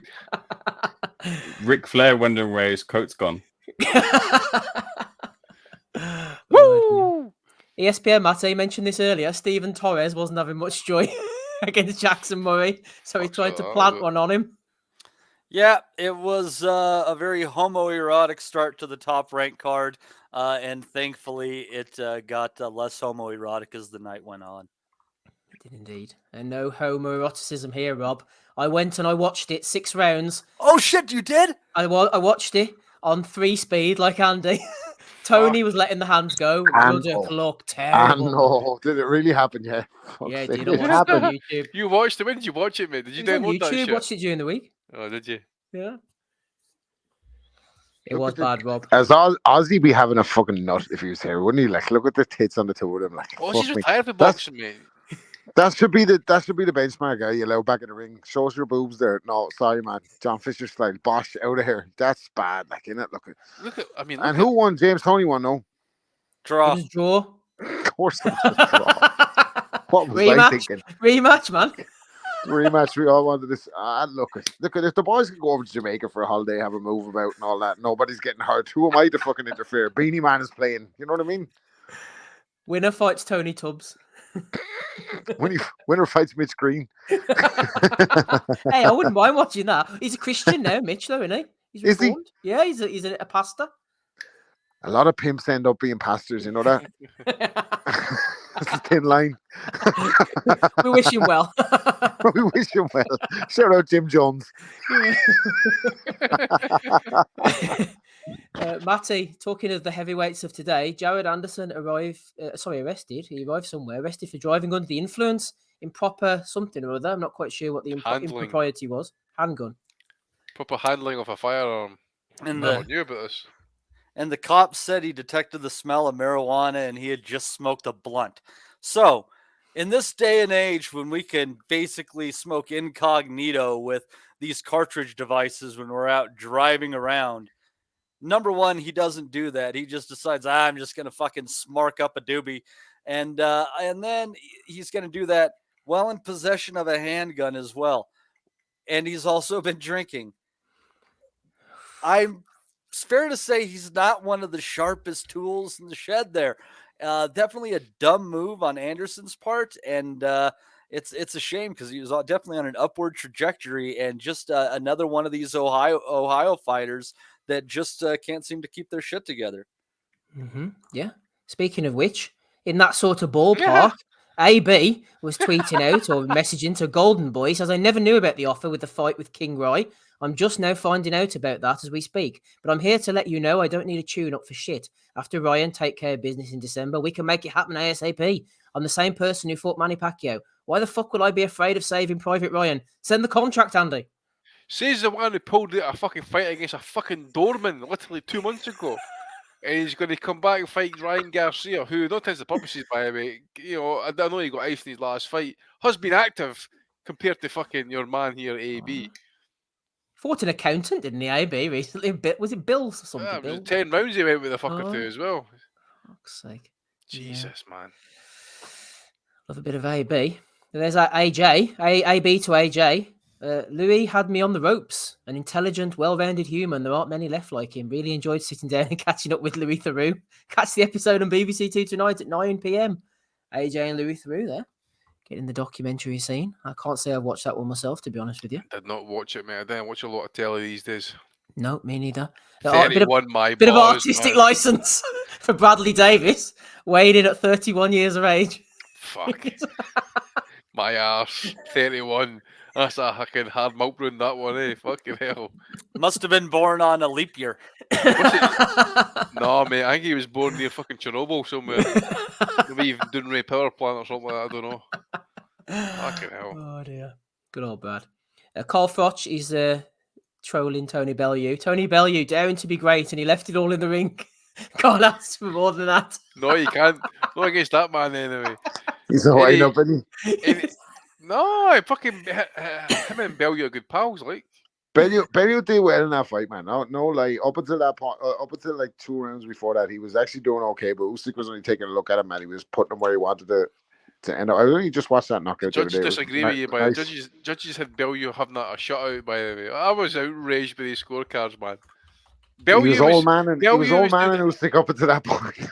Bellew was doing. Oh, Bellew's not listening, obviously, because he's in the jungle just now. But he's he was doing everything possible just to remain competitive in that fight, and then he just ran out of gas, and then he walked onto that fucking shot. Well, Usyk found that shot, didn't he? He found it out. He knocked him out, and Bellew was talking shit afterwards. Rob, last week you alluded to some of the Tyan Booth spin-off channels that have appeared, and lo and behold, last Sunday evening I got recommended this on my timeline. Bum, loser, pussy hole. Tyan Booth gets battered and swallows it by a raw novice. And then I ended up in the boxing basement. This fella wearing wigs and beards and all sorts. Rob, you've introduced me to quite the world here. I don't even. I'd rather keep the fucking rabbit hole until after hours. But who they're alleging this guy is, I don't know what's going on, but it's not nice. I wish him well. Put it that way, Steve. I'll move on from that one. All right, okay, fair enough. Oh God, doesn't get any better. Oh, there's for Rick. Fuck's sake. Blink, Sonia. Let us know you're all right. Oh, fuck, that's a terrible thing. I tell you what, man. Look at that. Look at his face. Look at his eyes, man. That just reeks deviant, eh? Hey, Andy. To be fair, after all these years in boxing, man, you know, he deserves a bit more respect. Nah, he does, mate. He should be in the Hall of Fame. Up what do you call it again? Canastota, whatever you fucking call it. Yeah. Also, what have we got on here on the list now? Conor Benn back in the WBC boxing top 5, where I belong, number 1 very soon. Hashtag the Destroyer. There's Conor Benn. Give him another chance, Matty, like Jarrell. Not in the top 5. Oh well, he's a puncher. He's back with a license, and he's loving life. He's going to fight Chris Eubank. He's a puncher. He is. Next one. Day of Reckoning, press conference, Anthony Joshua, Bivol, Opataya, Hearn, Deontay Wilder. Why is Hearn on there, by the way? Why the fuck is he on there? Well, hopefully Deontay Wilder is fighting Eddie Hearn. That's the fucking dream match. Oh man, Eddie gets himself on the poster. He loves all the banter. Frank Bruno, MBE, my foundation has been donated thousands of bottles of sanitizer to sell for charity. It is in a warehouse in Northampton. Most of it is labelled. We need to clear this, ideally in one go, says Frank. To be clear, we want to get rid of it in one hit. You will need a 7-ton lorry. What? 7 fucking tons? What the fuck? Is that one of you? So you need one of the Pickford man with wings or something like that? Well, funny, right? I was driving back from Dublin today because I was bringing the little one up to go shopping for her birthday. So I brought her like whatever up to Dublin, and coming back and we're stopping in a garage on the way back, and there's like 3 women, right? 2 sisters, you'd say, and a ma, right? And there's like a young fella working back behind the counter, and he's like 16. He don't give a fuck. He has like one of them side fucking mullets and all. He don't give a fuck what's going on in the shop, right? And one of the birds comes out of the bathroom, and she's like, sorry, is there any hand sanitizer? And he just looks at her, he's like, nah. And he's like to me, how'd you get any petrol or whatever? Like, so she's like, well, it says on that sign there should be hand sanitizer in here at all times. She must have said hand sanitizer 140 times before she went out of it passive aggressively. I'm like, fuck it, he don't give a fuck. He's getting €9 an hour. He couldn't give a shit if there's hand sanitizer in the jacket. Not get over it. Wipe it on your arse pocket. Get the fuck out of here. Stop fucking saying hand sanitizer. Little did I know Frank Bruno could have solved all this.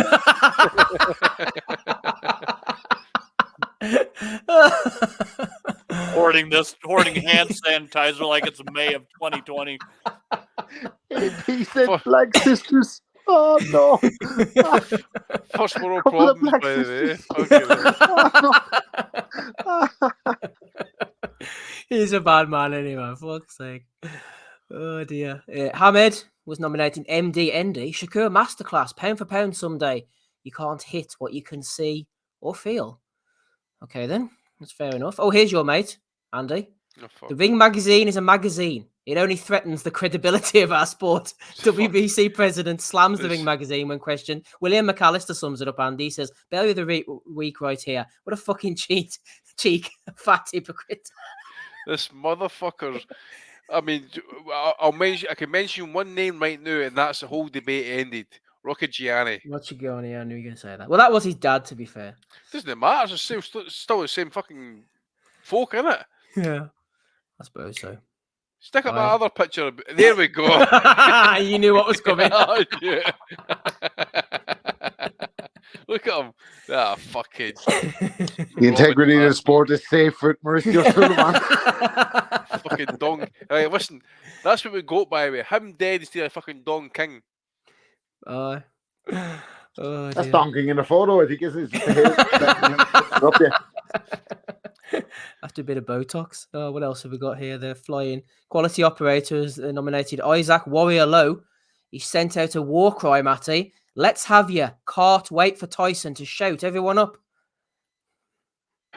What? Well, he's been doing that for fucking 3 years. You big dosser. Shouting everyone up. Oh, we're not supposed to mention him. Matt, there's your tenner down the drain, pal. Why does this guy think he's entitled to my cart? He's been on the Twinkies. Talking to Twinkies or CBD, here he is, the Bosch father. CBD is unbelievable. I thought I'd give it a go. And I'm honestly sleeping like a baby. All my aches and pains have gone. You fucking man. Sleeping like a baby and looking like a baby at the same time. He's been on it for fucking about 2 days today, by the way. It takes about fucking 6 years to take effect. You fucking scamming, robbing, fat bastard. Sciatica all gone, Andy, in one go, man. Supreme CBD. I'm starting to think John Fisher might be available to endorse any old shit. What makes you think that, Rob? I don't know, man. By the way, you just know, soon he's going to be fucking promoting the CPD flavour, like Chinese chicken balls, Chinese barbecue wing balls, and fucking sour sauce and all that type of stuff. Guaranteed that's what's coming next. I don't understand the fucking gig with CBD as well. They're like, here, have the weed without the weed in it. No thanks. Fuck off, like. Fucking have a fun time without having a fun time. Here, put a condom on. No, I'm not with it, man. Relax. Joe Kennedy says he thinks CBD means chicken ball dinners.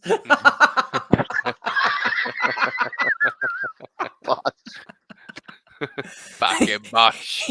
Eats 5 tubs of CBD gummies for day. Probably snorts them, man. Oh, man. Look at that Harry Bowes, man. He's frozen at the fucking traffic lights. Oh,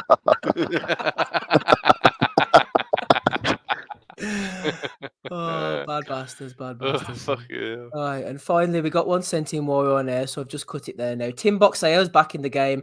Gabba Ahmed, this is in Egypt, the same nation that bought us the carpet stuck down all those years ago. Gabba Ahmed roughs up and knocks down Nada Mohammed, 0-2, knocking her hijab right off her head in the 3rd round on her way to a 4th round decision win in their lightweight bout in Cairo, Egypt. So it's all going on in Cairo, Egypt, and there she is on the floor. But unfortunately, there's no sign there. There's some nice trainers, but there's no sign of any carpets on the floor. But it's all Tim Boxeo. He's back in the game, Andy. This is the type of content that we're looking forward to. Saul Farah, carpets, people getting... Remember the guy with the baby in his arms that time? Tim's back, man. Oh, mate, yeah. I'll never forget that moment, that guy with the bird sleeping in his hand. I swear to God, I've got visions of this happening in some sort of redneck town in Texas somewhere. It was like Kentucky or somewhere. Some fucking... place where you got the fucking drink, you got the graveyard and drink a bottle of Blue Nun and get pissed. She's 0-2. She's 0-2 her in the photo. She looks like she's like, oh, this is after happening again, isn't it? She knows. She knows. Oh, that fucking kid, man! I swear to God, that was one of the best things ever. She's like, oops, there we are again. Shit, I should probably stop this fighting. 0-3. I can remember other ones actually. The fucking deck chairs getting used as umbrellas during the fucking pissing rain in Ghana. That's right. Was that? Oh, that's right. It's in Ghana or Tanzania or something, wasn't it? Cunts up fucking floodlights and camper vans trying to watch fucking fights in Accra and the prison canteen. Oh, it's chaos. I remember Fedor Chudinov actually fighting in Russia. Gudini's record somewhere. It's some beach or whatever it is. He actually arrived to the ring in a fucking tank. With some a motorcycle gang called is it the Night Hopefully Wolves not Tank Davis. An actual fucking tank, I swear to God.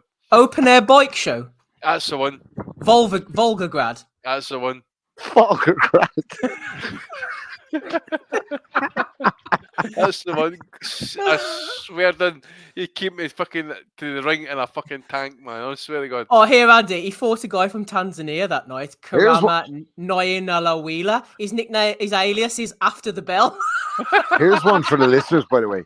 What's the greatest ring entrance? No Donny reference intended.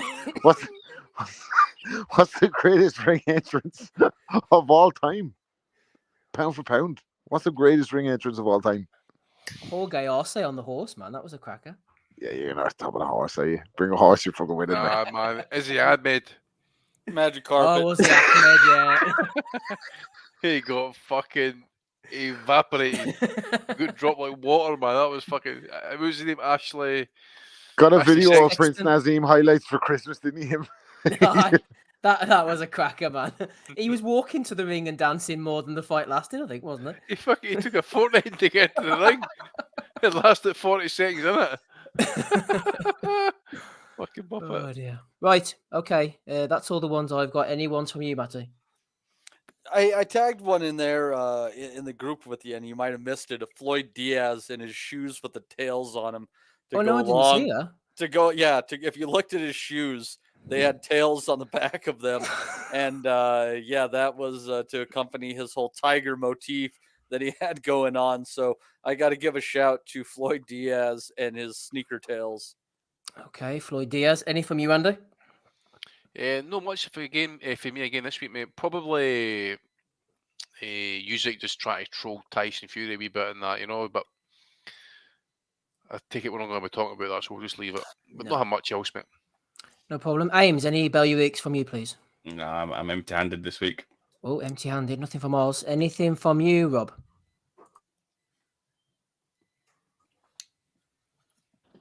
Kind of for the Riyadh thing with Eddie and Frank. It was a bit of an anticlimax, wasn't it? It was like we hate each other. Here's a big bag of money. We love each other. It's like Don King and Bob Aaron back in the day, wasn't it? Like fucking settle all their differences when the fucking big pot came. So, not saying that both of them are unscrupulous, fucking wretched money hungry promoters, but a great bunch of lads. That's what I'm trying to say. Yeah, exactly. Excellent. Right, all those nominations plus the previous ones. We'll go over them very quickly. We had Mike Tyson in Uzbek. We had Torres laying a smacker down. No smackdowns here. Tony against Razor Ruddock. We had Jared Anderson doing the Ohio thing. We had AB forgetting what he was up to. Louis Theroux, Anthony Joshua. We had 31-year-old prospect Bradley Davis. We had Carl Froch trolling Bellew. Oh, yeah, we forgot about him. Rick Glazer and his wife there. We had Conor Ben. I thought that was Sunita. Anisa Mihailovic. Oh dear. See this right here, by the way, this motherfucker. Hey, come on. See next time you see him, by the way, you tell Andy Patterson wants to know why he thinks he's put himself on that. He'll tell you to go jump off the Brooklyn Bridge. What's it got to do with him, by the way? What the fuck's he doing on there? That's his exact point. But then Andy Gomez from the Addams Family, any Rick Glazer. Look, go back to that picture. Hang on. Oh God, let me see. There we go. Look at his horns, by the way. Look at the horns. There. Look at him. You can tell. You can tell. Glazer, man. See his fingers, by the way. He's actually got arthritis to the fingers. Do you see it? Mm-hmm. Yeah, he's been working in the damp for too long. That's what's been happening. I wasn't expecting us to end up here. Wait a minute, those are fake hands. Rick Glazer, arthritic diagnosis. Here, Andy, you said though to Ames to confront Eddie, but you know what's going to happen, don't you? If that happens, You really want to go around and start researching my interviews from 5 years ago, which I think was longer than that from the Frankie Gavin fight, wasn't it? 4 or 5 years ago. Jesus Christ, get yourself a life. Firstly, oh my God, I found this clip from Hearn 6 years ago. Oh, the forums are going to love this one. Oh, you wait till I tell my mates on the boxing nutters messenger group. Oh, I'm going to be the king. Fuck's sake, get a life. fuck's sake, man. Get a life, Get a Ames. life for yourself. So Ames, ask him Being that right question, all mate. along. And then Eddie's going to ask Ames for his CV again. So Ames is going to have to tell him about his CV. See him over there. Yeah, that bitter bastard. Ames was one of the fucking. Speaking of Mike Tyson, Ames was like a prime underage Mike Tyson, wasn't he? Like gunning for the heavyweight title. He got hurt and he just rattled him accommodations to the body, didn't he? He was like, "Oh, take this."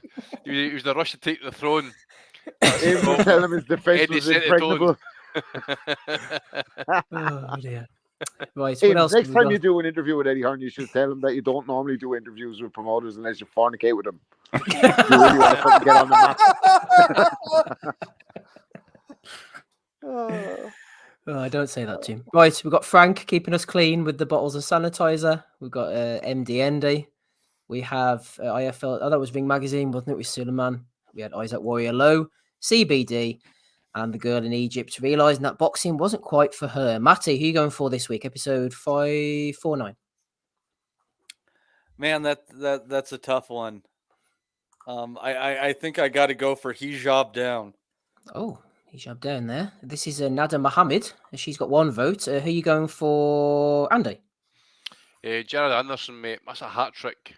Pissed, weeded up, and a handgun.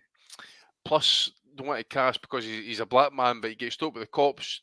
It's a quick way to die, pretty quick in America. So, bit stupid on his part to be. I'm a bit worried about this scenario for Jared Anderson. For anyone who's seen the video clip of him getting emotional with Roy Jones, it's not often fighters you see publicly. Like obviously, fighters always say, "I'm gonna clean this guy's clock. I'm gonna smoke his boots. I'm gonna knock him out. He's not beating me. He's never fought anyone." Bah bah bah. But you never hear fighters going, "I don't think I could do it." Roy Jones is like, "God's put you in this position." You're like, "Shit, man. I don't know, man. These fragile." I wouldn't like to be the cop pulling him over at a traffic stop, by the way. If he's that emotional with a load of gun, I'm just like, "Hey, listen, drive on, man. Safe home." So who are you going for then, Rob? One for Anderson, one for Naba Mohammed. I think it has to be Mauricio Sullivan. Like the neck, as Conor McGregor's sister would say, the neck of this guy. Like, who the fuck?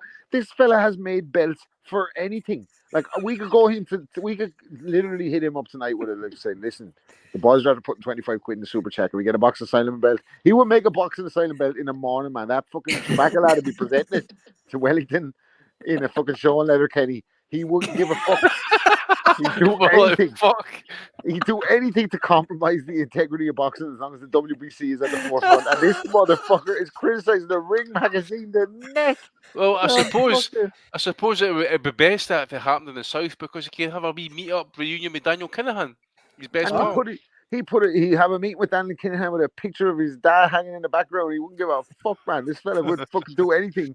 And the man talking about the Ring. He'll turn up as well. Fucking, the Andes man. There he is. The Ring's gone to shit over the years, but it hasn't gone to shit to the same level that the fucking WBC has. So fuck him. Oh dear. Ames, who are you going for? It's a tight one this week. I quite like that one from, was it Tim Boxeo? That is it Gada versus Nada promotion. Which woman is badder? Testing them by. If they don't have the Gada on comms, they're dropping the ball. 3 for 2 tickets. 3 for 2 tickets. Bring your mother and your father. She's got a pair of tracksuit bottoms on there. Hello, father. Your one does look like what the fuck happened though, doesn't she? She's a strong contender for a second. Like she's like, "Oh, two. I should have fucking seen this coming, but somehow here I am."